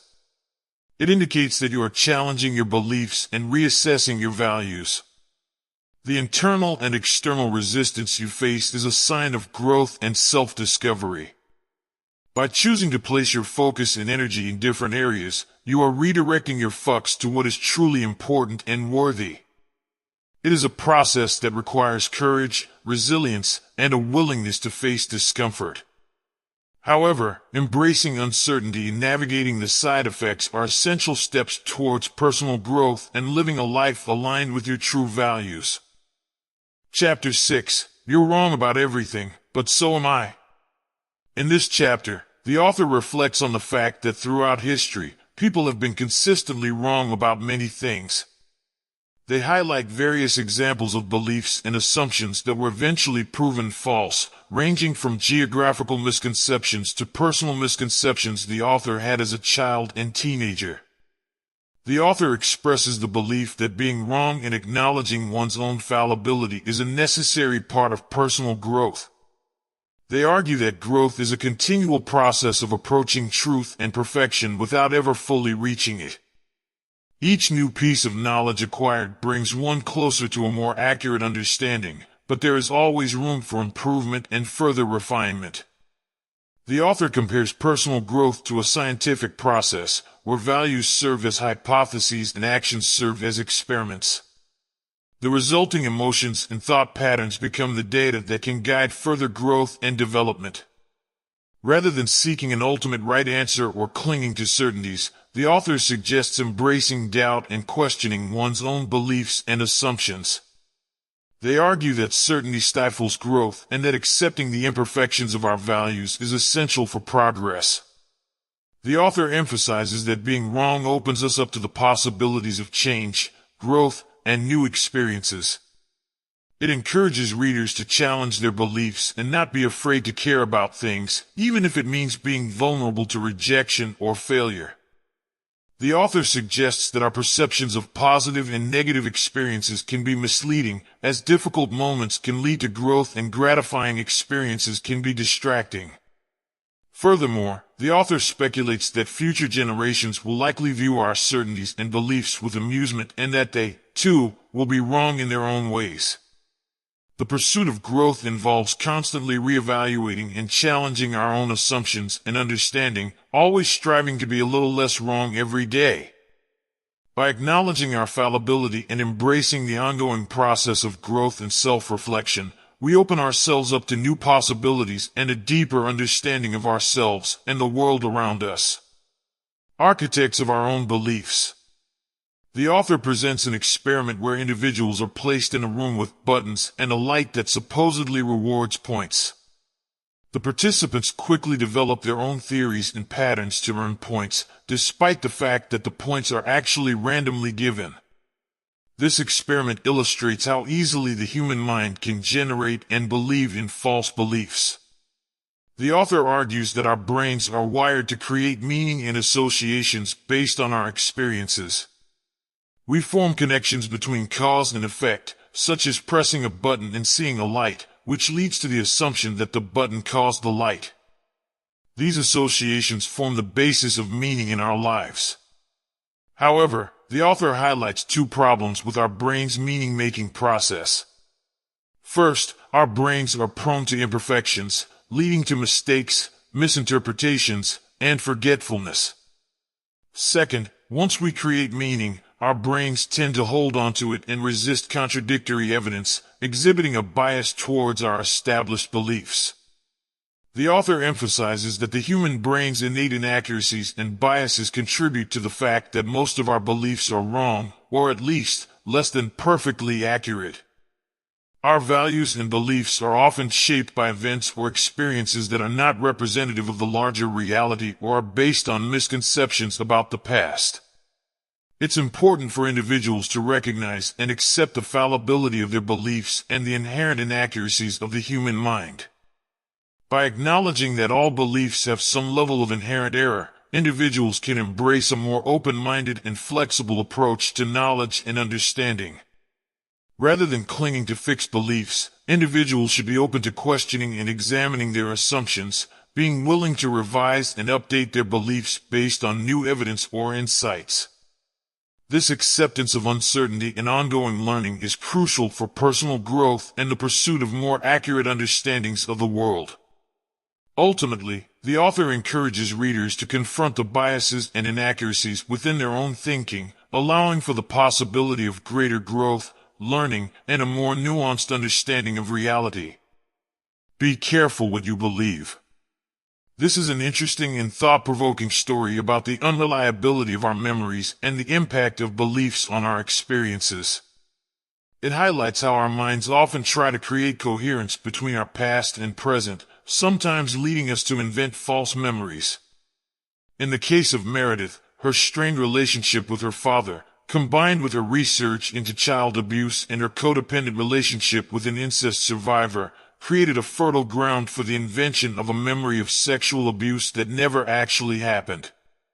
This phenomenon was not unique to Meredith, as many individuals in the 1980s and early 1990s wrongly accused others of sexual violence based on similar circumstances.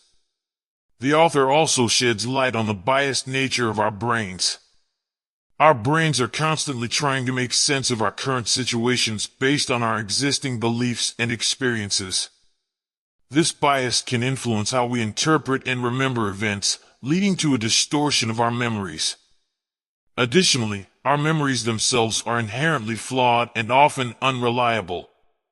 Eyewitness testimony, for example, is not always considered conclusive evidence in court cases due to the potential for memory inaccuracies. The consequences of false memories and misguided beliefs can be far-reaching. Innocent people have been wrongly accused and even imprisoned based on invented memories.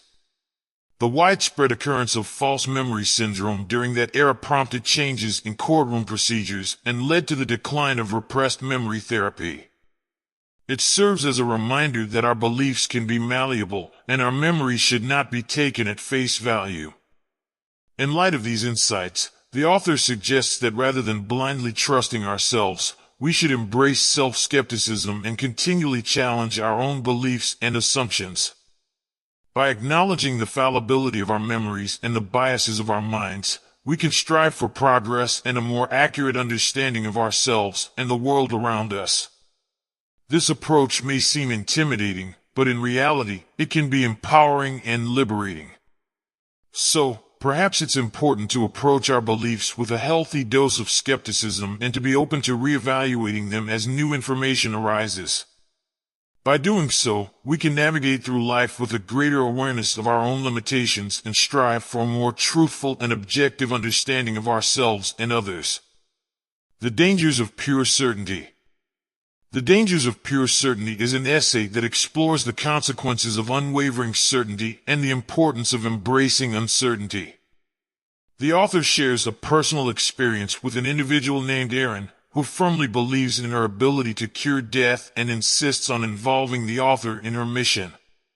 Despite her persistence and adherence to self-improvement principles, Erin's values and beliefs are considered irrational and unhealthy. The essay delves into the concept of evil, as studied by psychologist Roy Baumeister. Baumeister found that individuals who commit harmful acts often feel a sense of righteousness and unwavering certainty in their beliefs. This certainty enables them to justify hurting and disrespecting others. The author emphasizes that evil individuals rarely consider themselves evil but instead view others as evil. The Milgram experiments, conducted by psychologist Stanley Milgram, are also mentioned. These experiments revealed that individuals willingly and unquestioningly punished others when instructed to, deriving a sense of moral righteousness from their actions. The pursuit of certainty, as depicted in the experiments, can perpetuate insecurity and lead to negative consequences. The essay argues that certainty is unattainable and that striving for it can foster more insecurity. It suggests that insecurity drives behaviors such as snooping on a partner's messages or seeking validation from others. The author asserts that embracing uncertainty and acknowledging what one doesn't know can alleviate judgments and biases, both towards oneself and others. Uncertainty is portrayed as a catalyst for progress and personal growth. By acknowledging ignorance and being open to learning, individuals can challenge their existing values and beliefs. The essay suggests that admitting the flaws and limitations of one's values is necessary for change and improvement. It concludes that genuine change and growth require embracing uncertainty and being willing to challenge and revise one's perspectives. So, in summary, the essay warns against the dangers of pure certainty and emphasizes the importance of embracing uncertainty as a catalyst for personal growth, empathy, and progress in both individuals and society. Manson's Law of Avoidance. Manson's Law of Avoidance is a concept that states the more something threatens your identity, the more likely you are to avoid it. It stems from the observation that people tend to resist engaging in activities or situations that challenge their self-perception, beliefs, or values, even if these activities or situations could potentially lead to positive outcomes or personal growth.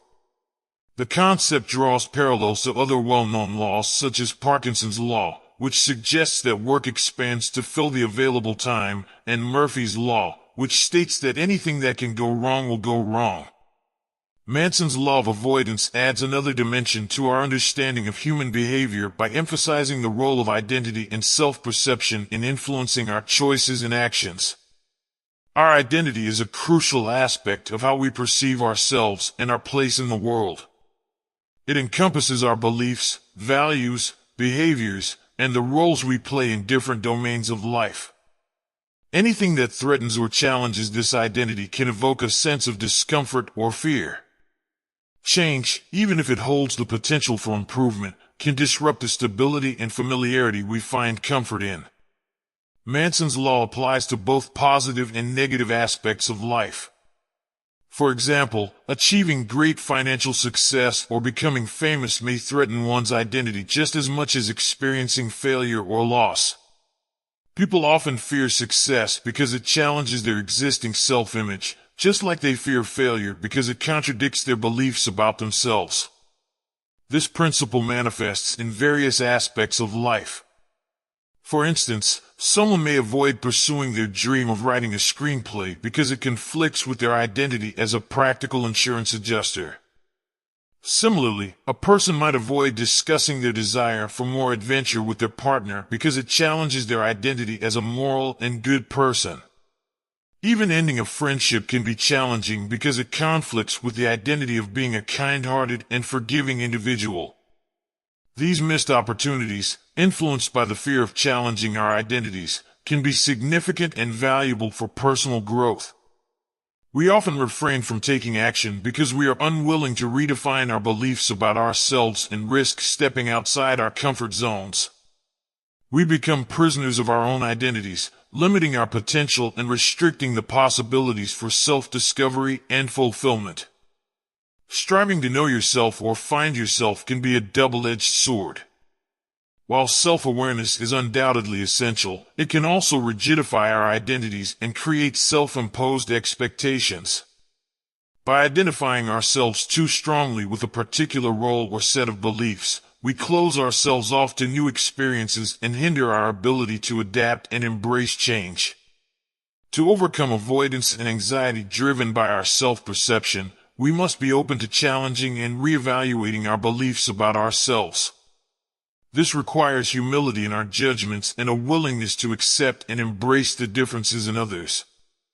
Instead of striving to find ourselves and fixating on a fixed identity, we should focus on continuous self-discovery, personal growth, and remaining open to new possibilities. In conclusion, Manson's law of avoidance highlights the powerful influence of identity and self-perception on human behavior. By understanding and acknowledging the fear and resistance that arise from threats to our identity, we can cultivate a mindset that encourages personal growth, adaptability, and acceptance. Embracing uncertainty and remaining open to change allows us to strive, discover. Kill yourself. The author discusses the concept of letting go of one's identity and the benefits it can bring. He points out that Buddhism views self-concept as a construct of the mind and encourages individuals to separate themselves from the idea of their own existence. By freeing associations with arbitrary self-definitions, individuals can free themselves to engage in real-life experiences, growth, and real actions. The author points out here some examples in which acknowledgement of certain truths or limitations can lead to freedom. For example, when someone admits to themselves that they may not be superior in relationships, they are free to end a bad marriage without feeling the need to prove something to themselves. Likewise, when a student becomes aware of his fears rather than rebelling, he can pursue his academic ambitions without feeling threatened by potential failure. The idea offered here is that there is little that is truly unique or exceptional about one's problems. She suggests that narcissism arises from irrational fears, whereby individuals believe their problems deserve special treatment or possess unique mathematical patterns that defy the laws of the physical world. The author advises us to avoid striving for exclusivity or exception. Instead, redefine personal norms using broad, mundane norms.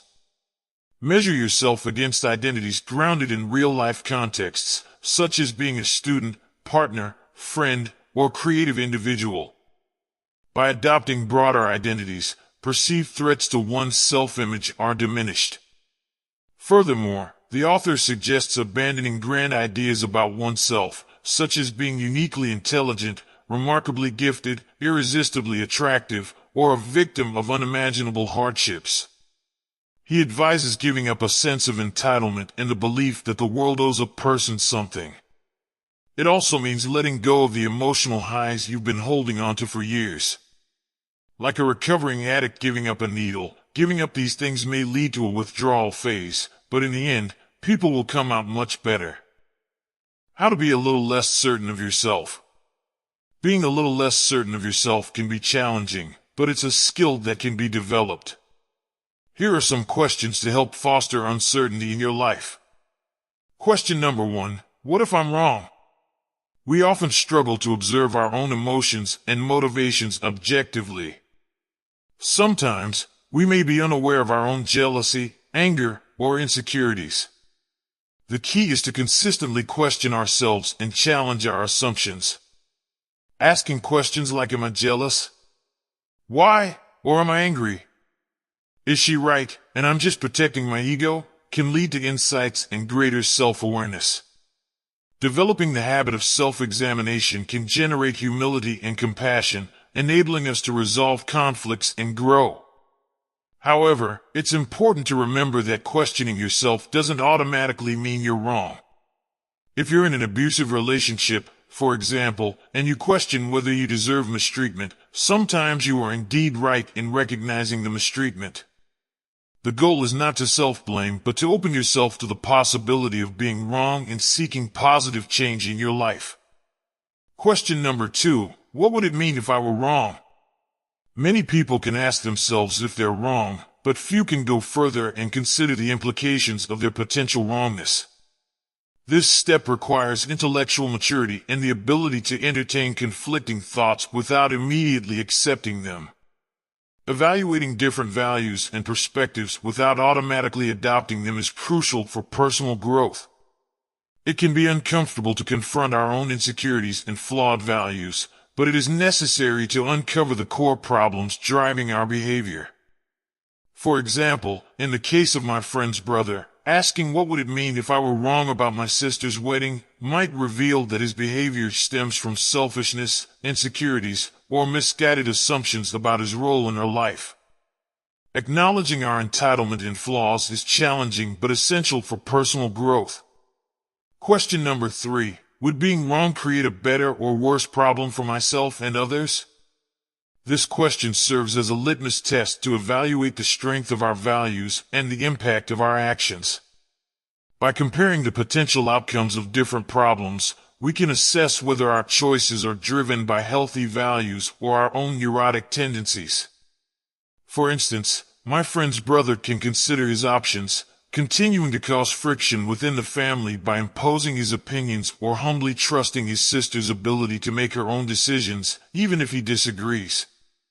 Option A may seem easier, requiring no self-reflection or acceptance of differing perspectives, but it ultimately leads to misery and strained relationships. Option B, on the other hand, promotes trust, respect, personal growth, and healthier relationships. Choosing option B can be challenging and painful, which is why many people opt for the easier path. But embracing humility, admitting ignorance, and recognizing impulsive or unfair behavior led to personal development and stronger connections with others. In conclusion, if you find yourself constantly at odds with the world, it's crucial to consider that you may be the one who is flawed. While it's true that others may also have their shortcomings, acknowledging our own mistakes and insecurities is essential for personal growth. Remember, uncertainty can be a catalyst for positive change and deeper self-awareness. Chapter 7, Failure is the Way Forward. In Chapter 7 of the book, the author reflects on their experience after graduating college during the financial collapse and Great Recession. They found themselves in a challenging situation, with a subletter not paying rent and having to cover the expenses while living on a friend's couch. Despite these hardships, the author considers themselves fortunate because they started out as a failure. They had hit rock bottom, and in a way, it was liberating because things could only improve from there. The author explains that this experience of failure at an early stage in their adult life actually benefited them. It diminished the fear of failure that many people face when considering new ventures or career changes. They had already experienced the worst, so starting a blog or an internet business didn't seem as daunting. Even if every project they attempted failed, they would only be back where they started. This perspective provided them with the courage to take risks and try new things. The concept of failure itself is subjective and depends on one's metrics of success. The author points out that if their metric had been to become an anarcho-communist revolutionary, then their lack of financial success during that period could have been seen as a success.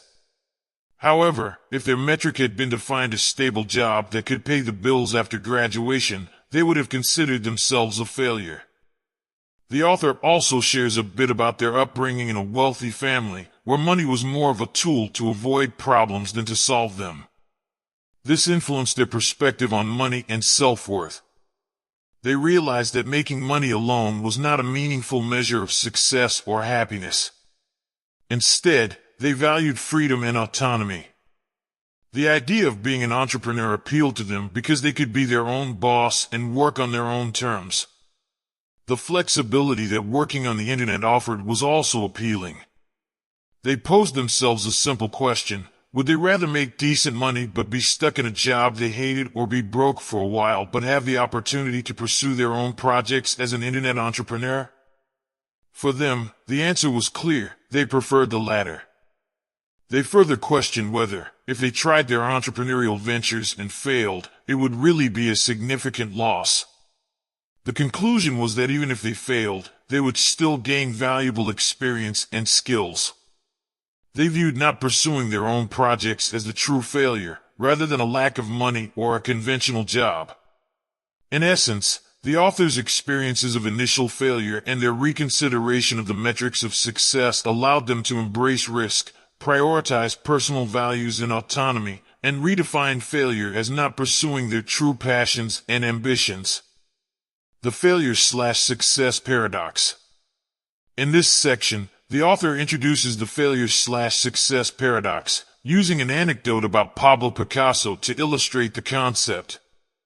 The story depicts Picasso drawing on a napkin in a cafe, and a woman expressing interest in purchasing the napkin as a work of art. When she questions the high price Picasso demands, he explains that it took him over 60 years of practice and learning to create that piece. The author then delves into the idea that improvement and success in any endeavor are built upon countless failures. They argue that someone who excels in a particular area has likely experienced more failures and setbacks than someone who is less skilled. Failure is seen as an essential part of the learning process, providing valuable lessons and insight. The author suggests that the fear of failure is something that develops later in life, influenced by factors such as the education system, critical parenting, and the glorification of instant success in the media. As a result, many individuals become afraid to take risks and venture beyond their comfort zone. This fear limits personal growth and stifles potential success. The author emphasizes the importance of choosing meaningful values and metrics for success. They highlight the difference between shitty values, which are externally focused and reliant on the judgment of others, and better values, which are process-oriented and based on personal growth and fulfillment. Shitty values, such as seeking validation from others, can lead to anxiety and a sense of emptiness once achieved. On the other hand, better values, such as personal development or honest expression, provide ongoing opportunities for growth and fulfillment. The author criticizes conventional goals, which are often materialistic and finite, as limited sources of happiness. They argue that achieving such goals may not lead to long-term satisfaction or personal fulfillment because they do not encompass the continuous process of growth and improvement. Picasso's success, according to the author, was rooted in his unwavering dedication to his value of honest expression. This value allowed him to remain prolific and innovative throughout his life, consistently finding joy and purpose in his artwork. In summary, the failure/success paradox suggests that failure is an integral part of success and personal growth. Fear of failure can hinder progress, and choosing meaningful values that promote continuous improvement and fulfillment is crucial. By understanding the value of ongoing, process-oriented goals, individuals can embrace failure as a stepping stone and find lasting satisfaction in their endeavors.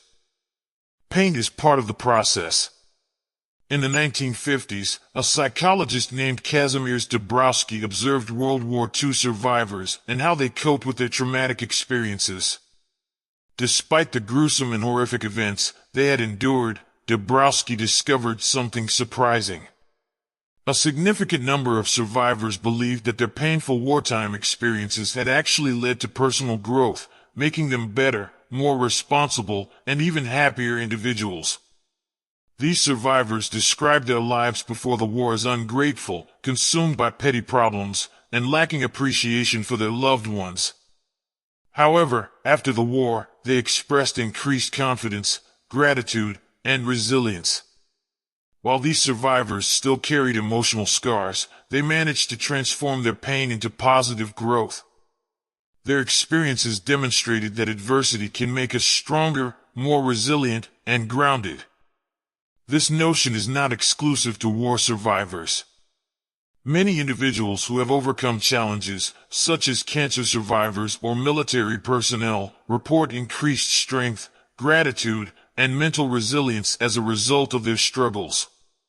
Dabrowski proposed that fear, anxiety, and sadness are not always negative states of mind. In fact, they can be necessary for psychological growth. By denying or avoiding pain, we deny our own potential for growth. Just as physical pain is essential for building stronger bones and muscles, emotional pain is necessary for developing greater resilience, self-awareness, compassion, and overall happiness in life. Significant perspective shifts often occur during our most difficult moments. It is in times of intense pain that we are willing to reevaluate our values and question why they no longer serve us. These moments can be considered as existential crises or hitting rock bottom. Sometimes, we need these crises to objectively examine our lives, reassess the meaning we derive from them, and consider changing our course.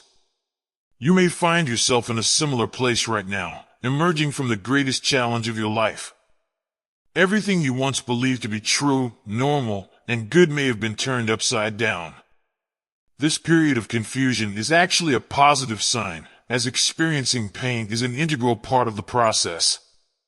It's crucial to allow yourself to feel the pain rather than seek temporary relief through distractions, entitlement, delusional positive thinking, or substance abuse. By facing the pain head-on, you generate the motivation necessary to drive real change in your life. The author shares a personal story from their childhood to illustrate a point. They were curious about how things worked and would experiment with new household gadgets, diligently learning their functions. Through this process, they became the expert in utilizing these devices, which others found awe-inspiring. Similarly, in various aspects of our lives, we often find ourselves in situations where we appear clueless and believe the answers to be elusive when, in reality, they might be straightforward. The author frequently receives emails from individuals facing seemingly complex and overwhelming situations seeking guidance. The questions asked are often straightforward to an outsider, but feel insurmountable to the person experiencing them. These situations represent what the author calls VCR questions. They appear difficult to those directly involved, but are perceived as easy by those who are not. The main challenge in these situations is the experience of pain. Taking simple actions, such as filling out paperwork to drop out of med school, asking someone out on a date, or requesting adult children to move out, may be clear and logical choices. However, the emotional weight tied to these decisions complicates matters. Breaking one's parents' hearts, risking rejection, or feeling as though you are abandoning loved ones can make seemingly simple actions feel overwhelmingly complex. The author shares their personal struggle with social anxiety, which manifested in difficulty approaching and engaging with strangers. They questioned how others seemed to effortlessly initiate conversations while they felt paralyzed by fear. Their emotions defined their reality, leading them to believe that people didn't want to talk to them, further reinforcing their social anxiety. The simple act of walking up to someone and starting a conversation seemed impossible. The problem lies in the tendency to prioritize feeling good and avoiding pain rather than embracing it and using it as a catalyst for change. Whenever we experience pain, anger, or sadness, many of us seek immediate relief to return to a state of happiness. However, this approach often involves numbing the pain through substances, delusions, or reverting to unproductive values. Instead, the key is to learn to sustain the pain that accompanies the pursuit of new values. Introduce the intended pain willingly, relishing and embracing it, while taking action despite its presence. The initial stages of this process may feel overwhelmingly difficult, but it's important to start with simplicity. Understand that you don't know everything, even when you think you do. Uncertainty is inherent to life in all its aspects. We must learn to accept this constant state of not knowing and take action regardless. Even when we experience happiness or success, we are still navigating through an ever-changing landscape without complete understanding. Embrace this reality, and don't be afraid of it. Life is about taking action and moving forward, even in the face of uncertainty. Remember, pain is part of the process, and by enduring it, facing it head-on, and choosing new values despite the discomfort, you can experience personal growth and find a deeper sense of fulfillment and happiness. The do something principle. The author emphasizes the importance of taking action, even when you may not feel motivated or inspired. Many people believe that motivation is a prerequisite for taking action. They think that if they lack motivation, they're doomed and can't accomplish their goals. However, the do something principle suggests that action can actually generate motivation and inspiration. The principle stems from the idea that action creates a chain reaction. When you take action, even if it's a small step, it triggers emotional reactions and inspirations. These emotional reactions and inspirations then motivate further action, creating an endless loop. So instead of waiting for motivation to strike, you can kickstart the cycle by simply doing something. For example, let's say you're facing a big task or change in your life, and you feel unmotivated to start. Instead of waiting for motivation to magically appear, you can begin by taking a small action related to that task. It could be something as simple as making a to-do list, researching about the topic, or starting with a small portion of the task. By taking that action, you create a sense of momentum and accomplishment, which in turn motivates you to keep going. The do something principle is especially helpful in overcoming procrastination. When you have a long list of tasks ahead of you, it's easy to feel overwhelmed and put things off. However, by applying the principle, you can break the cycle of procrastination. Start by doing anything, even the most menial or insignificant task. Taking that first step will make the rest of the tasks seem more manageable and less daunting. Before you know it, you'll find yourself engaged and energized in the project or task at hand. It's important to note that the do something principle also allows for failure. When you shift the focus from achieving a result to simply acting, failure becomes less significant. Every action you take, regardless of the outcome, is seen as progress and a stepping stone towards your goals. This mindset frees you from the fear of failure and encourages continual growth and progress. Additionally, the do something principle can be applied to personal growth and adopting new values.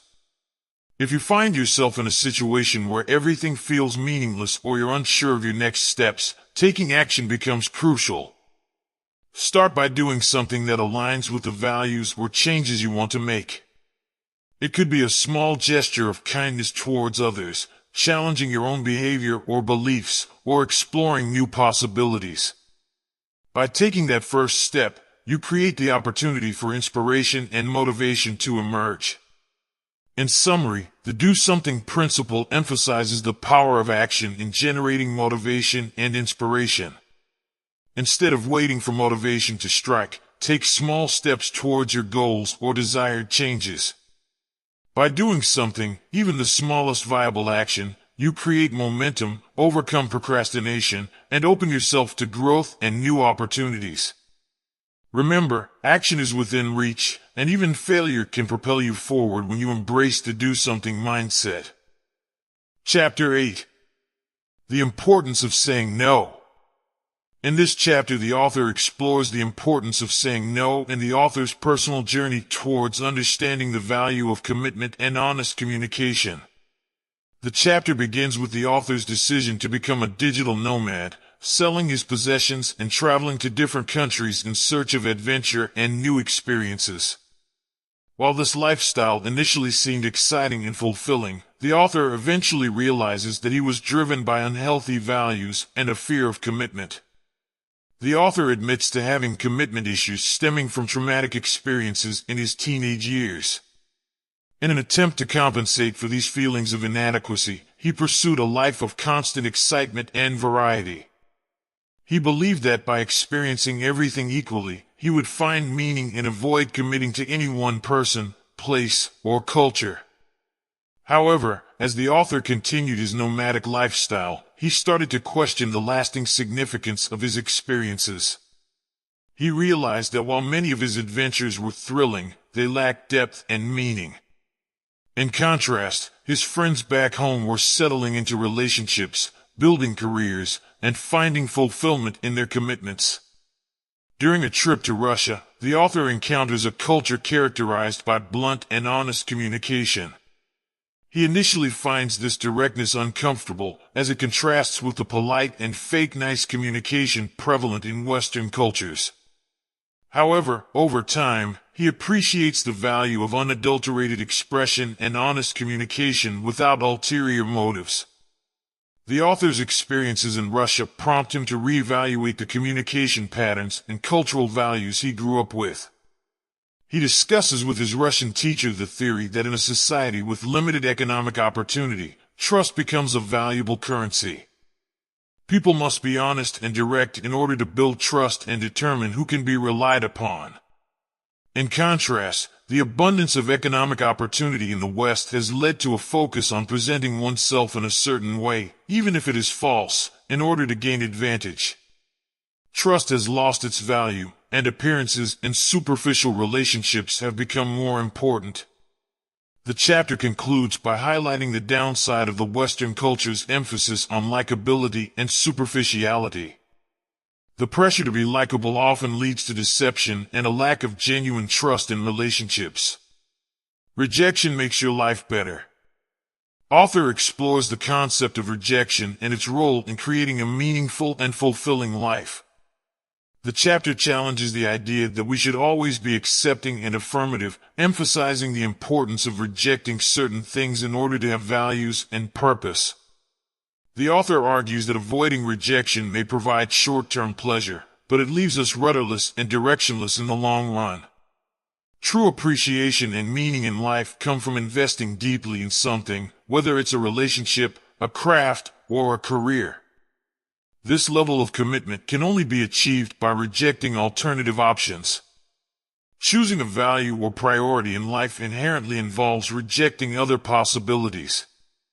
For example, if one chooses to prioritize their marriage, they are likely rejecting lifestyles or behaviors that could jeopardize that commitment.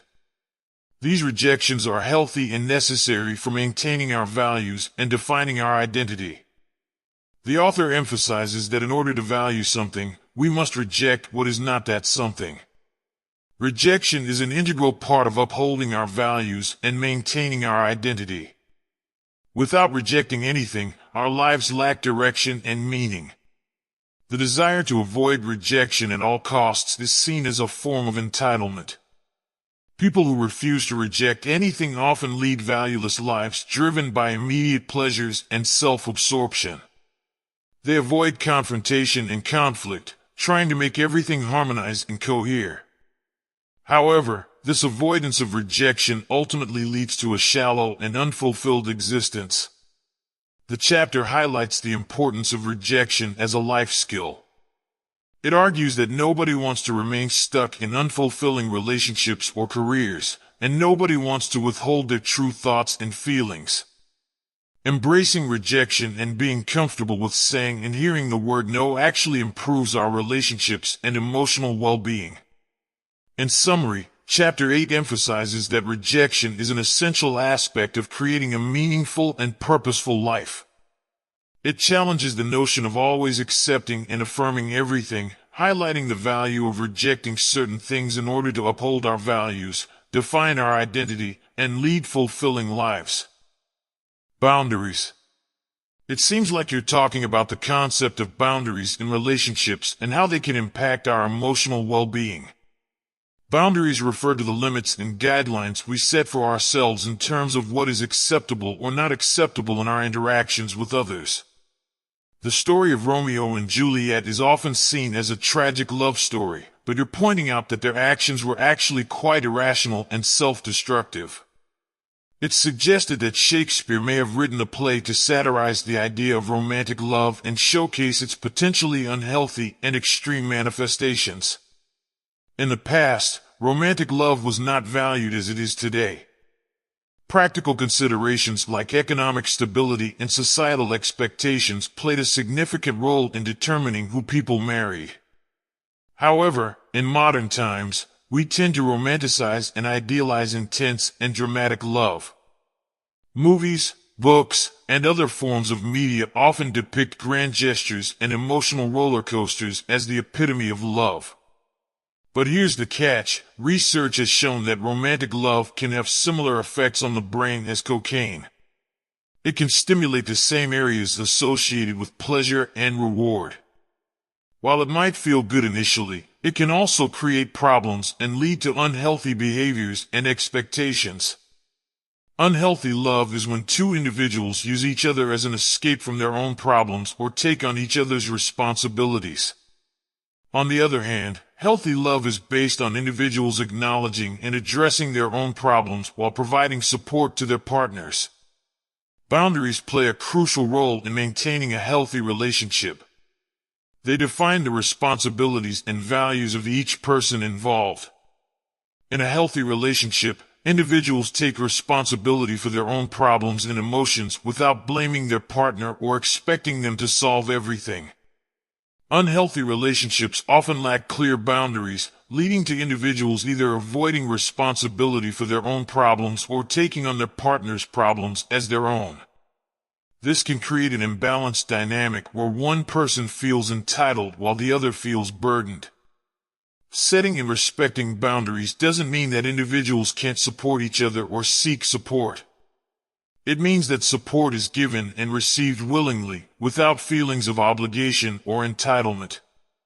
Entitled individuals tend to either expect others to solve their problems or take on the responsibility of solving other people's problems to feel significant. These patterns are self-sabotaging and prevent genuine love and appreciation from developing. Victims and savers, who are often drawn to each other, perpetuate these unhealthy dynamics. Victims seek attention and affection by creating problems, while savers feel valued when they solve other people's problems. Both patterns are conditional and prevent genuine love and emotional fulfillment. Breaking these patterns requires individuals to take responsibility for their own problems and emotions while supporting their partner's personal growth. Sacrifices and acts of love should come from a place of genuine desire, not obligation or manipulation. Having strong boundaries means accepting that disagreements, arguments, and potential hurt feelings are a natural part of relationships. It also means recognizing that it's unrealistic to expect one person to fulfill all our needs completely. Strong boundaries involve supporting each other's individual growth and problem solving, rather than trying to control each other's emotions. Ultimately, healthy relationships are built on unconditional acceptance and support for each other, even when interests and preferences don't align perfectly. It's about caring for your partner regardless of whether you share the same concerns or passions. That's the essence of unconditional love. Boundaries are crucial for maintaining healthy relationships and promoting emotional well-being. They help individuals take responsibility for their own problems while providing support to their partners. It's important to set clear boundaries and avoid unhealthy patterns of entitlement, blame, and unrealistic expectations. By doing so, we can foster loving, authentic, and fulfilling connections with others. Building trust. Building trust in a relationship is crucial for its success and longevity. It requires open communication, honesty, and a willingness to work through conflicts. Let's break down the process of building trust based on the information provided in the conversation. Honesty and open communication. Trust is established when both partners can express their thoughts and feelings honestly and openly. It's important to create a safe space where both individuals feel comfortable sharing their uncensored thoughts and opinions. By being honest with each other, trust can be built upon a foundation of transparency and authenticity. Acceptance of constructive criticism. Constructive criticism plays a role in building trust. When one partner offers feedback, it should come from a place of love and concern for the other person's well-being. Although it may be uncomfortable to receive criticism, being open to hearing and reflecting on it shows a willingness to grow and improve both individually and as a couple.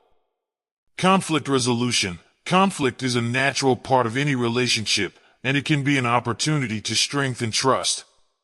Engaging in healthy conflict resolution techniques, such as active listening, compromise, and seeking understanding, can lead to resolution and a deeper understanding of each other's needs and perspectives. Trust is the foundation. Trust is the cornerstone of a healthy relationship. It allows individuals to feel secure, supported, and valued. Without trust, the relationship lacks meaning and authenticity. Both partners must consistently demonstrate trustworthiness through their actions and words. Rebuilding trust. If trust is broken, it is possible to rebuild it, but it takes time, effort, and consistent behavior. The person who broke the trust needs to acknowledge their actions, take responsibility, and demonstrate a genuine desire to change. Words alone are not enough. There must be a track record of improved behavior over time. Rebuilding trust requires patience, understanding, and a commitment to healing the relationship. Self-awareness and reflection. It is essential for both partners to engage in self-reflection and identify their values, motivations, and priorities. This level of self-awareness allows individuals to recognize any misaligned values or behaviors that may have contributed to the breach of trust. Taking the time to understand oneself and one's role in the relationship fosters personal growth and the capacity to make positive changes.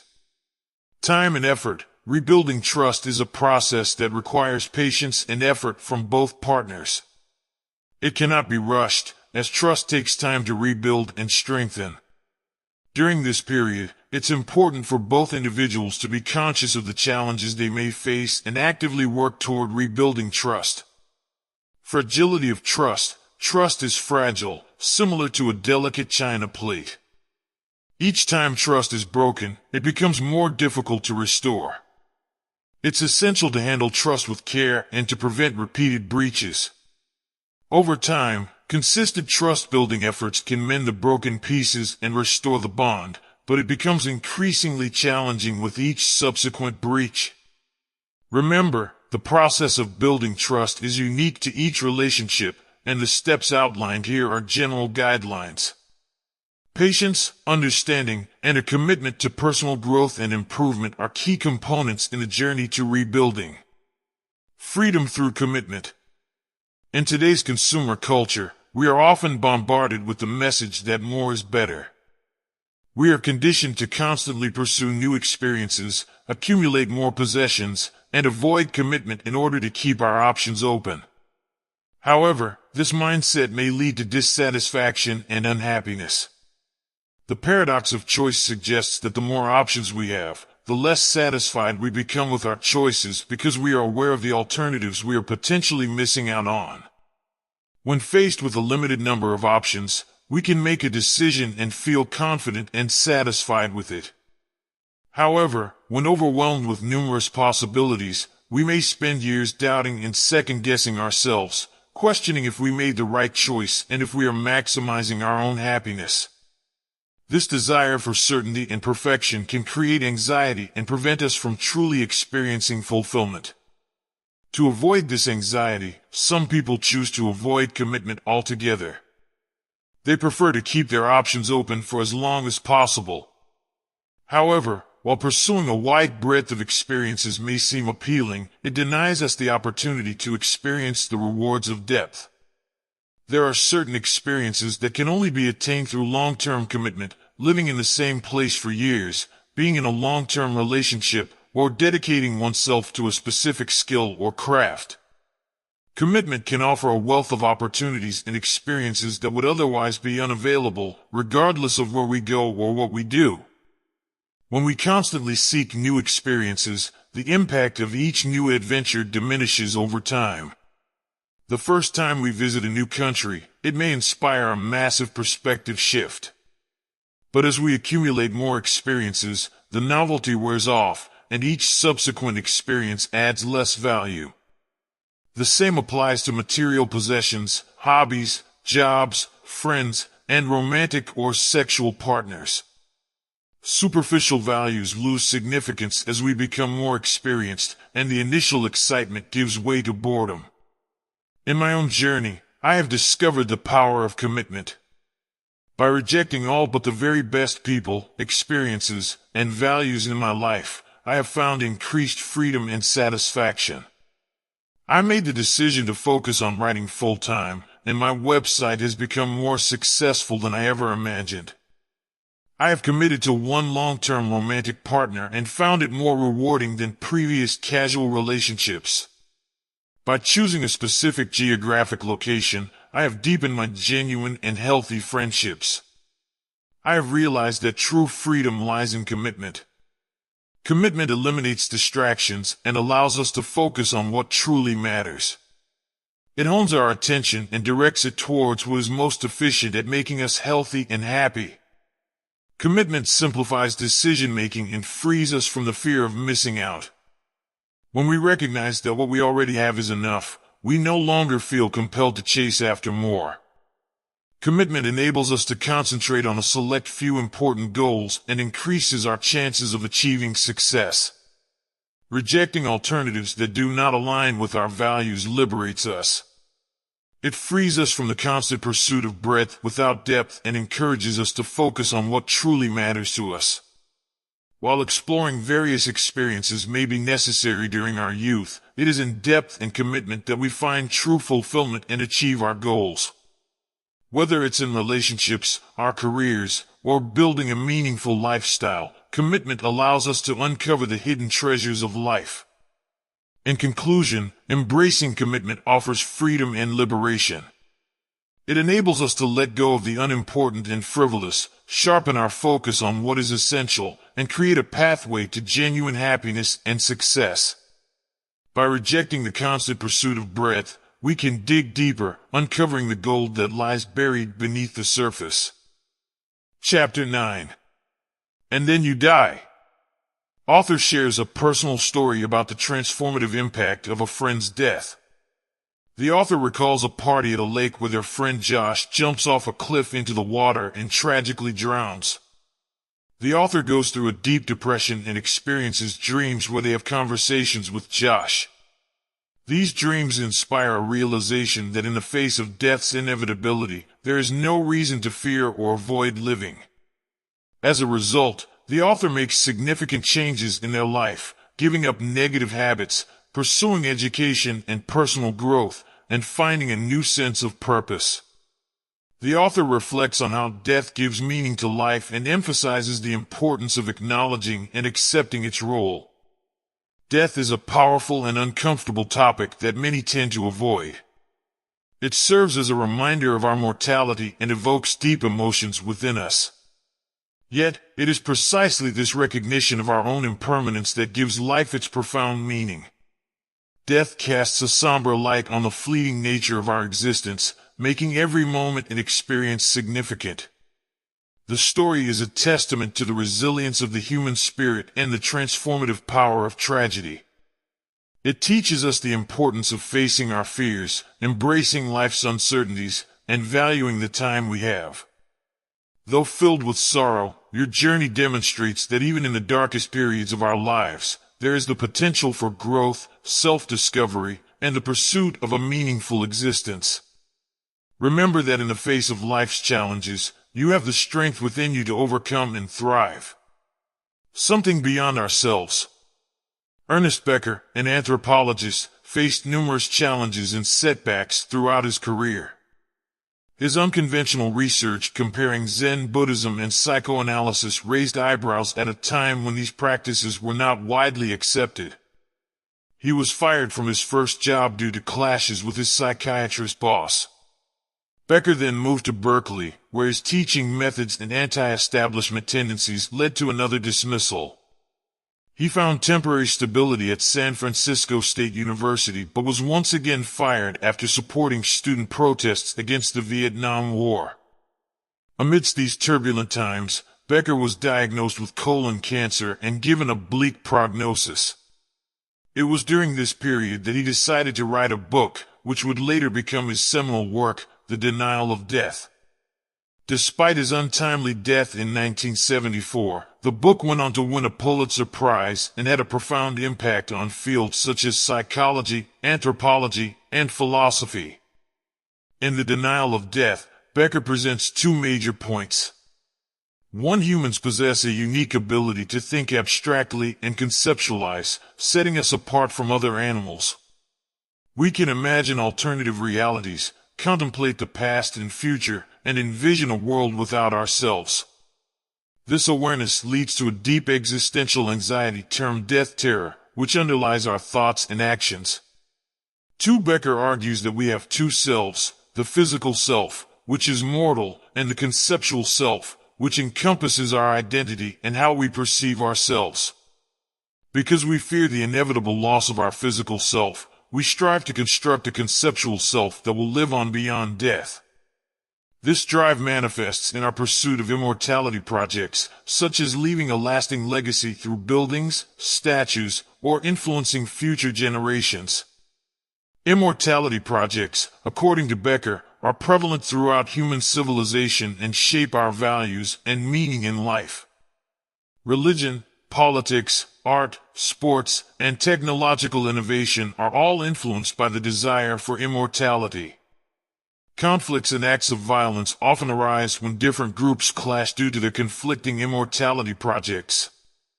When our immortality projects fail or lose meaning, death terror resurfaces, causing us distress and anxiety. Trauma, shame, social ridicule, and mental illness can also trigger this existential anxiety. Becker suggests that the values associated with our immortality projects offer a way to navigate life and distract ourselves from the reality of death. However, he argues that we should confront and come to terms with our mortality instead of relying solely on immortality projects. Embracing the impermanence of our existence allows us to choose our values more freely, without the fear-driven quest for immortality and dogmatic beliefs. On his deathbed, Becker himself grappled with the realization that immortality projects may be the problem rather than the solution. He suggested that people should question their conceptual selves and find comfort in the inevitability of death, an idea he termed the bitter antidote. By accepting death as a part of life, we can live more authentically and disentangle ourselves from harmful ideologies. In summary, Ernest Becker's book The Denial of Death explores humanity's unique awareness of mortality, the pursuit of immortality projects, and the impact of these projects on our values and behaviors. Becker proposes that embracing the reality of death allows us to redefine our values and live a more authentic and liberated life. The Sunny Side of Death.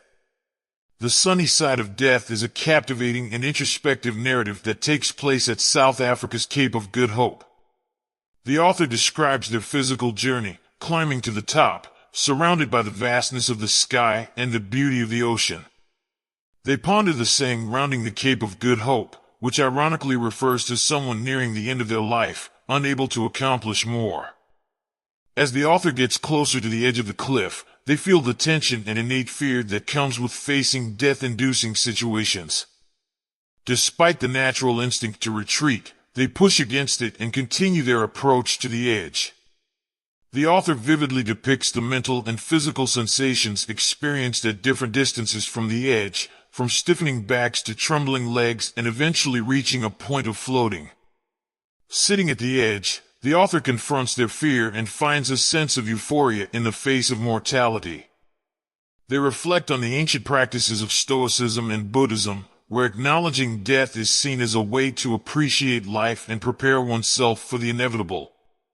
Embracing the idea of being part of something greater than oneself, the author finds solace and happiness in choosing values that extend beyond personal desires and serve the world. The narrative highlights the detrimental effects of entitlement and self-centeredness in modern society. The pursuit of fame, material possessions, and superficial values distracts from the profound question of legacy. Death acts as a compass, reminding individuals to consider the mark they will leave and the positive impact they can have on the world. The author emphasizes that greatness is not defined by external achievements but by the act of choosing one's values in the face of uncertainty and death. They encourage readers to embrace the fleeting nature of life, to love one another, and to focus on what truly matters. By recognizing their own mortality, the author finds strength in overcoming addictions, confronting entitlement, and accepting responsibility for personal growth. The narrative concludes with the author standing on the cliff, feeling lighter and ready to return to reality. They encounter an Australian man who noticed their presence on the edge and expresses concern. The author responds with a smile, feeling alive and content. The story ends with the author waiting for their friends, taking in the view, and cherishing the experience of being fully present and aware of life's preciousness. Overall, The Sunny Side of Death provides a thought-provoking exploration of mortality, legacy, and the pursuit of a meaningful life. It reminds readers to appreciate the beauty of the world, to embrace the unknown, and to live with a sense of purpose and connection to something greater. Thanks for watching. Please don't forget to like and share, and I'd love to see your opinion in a comment.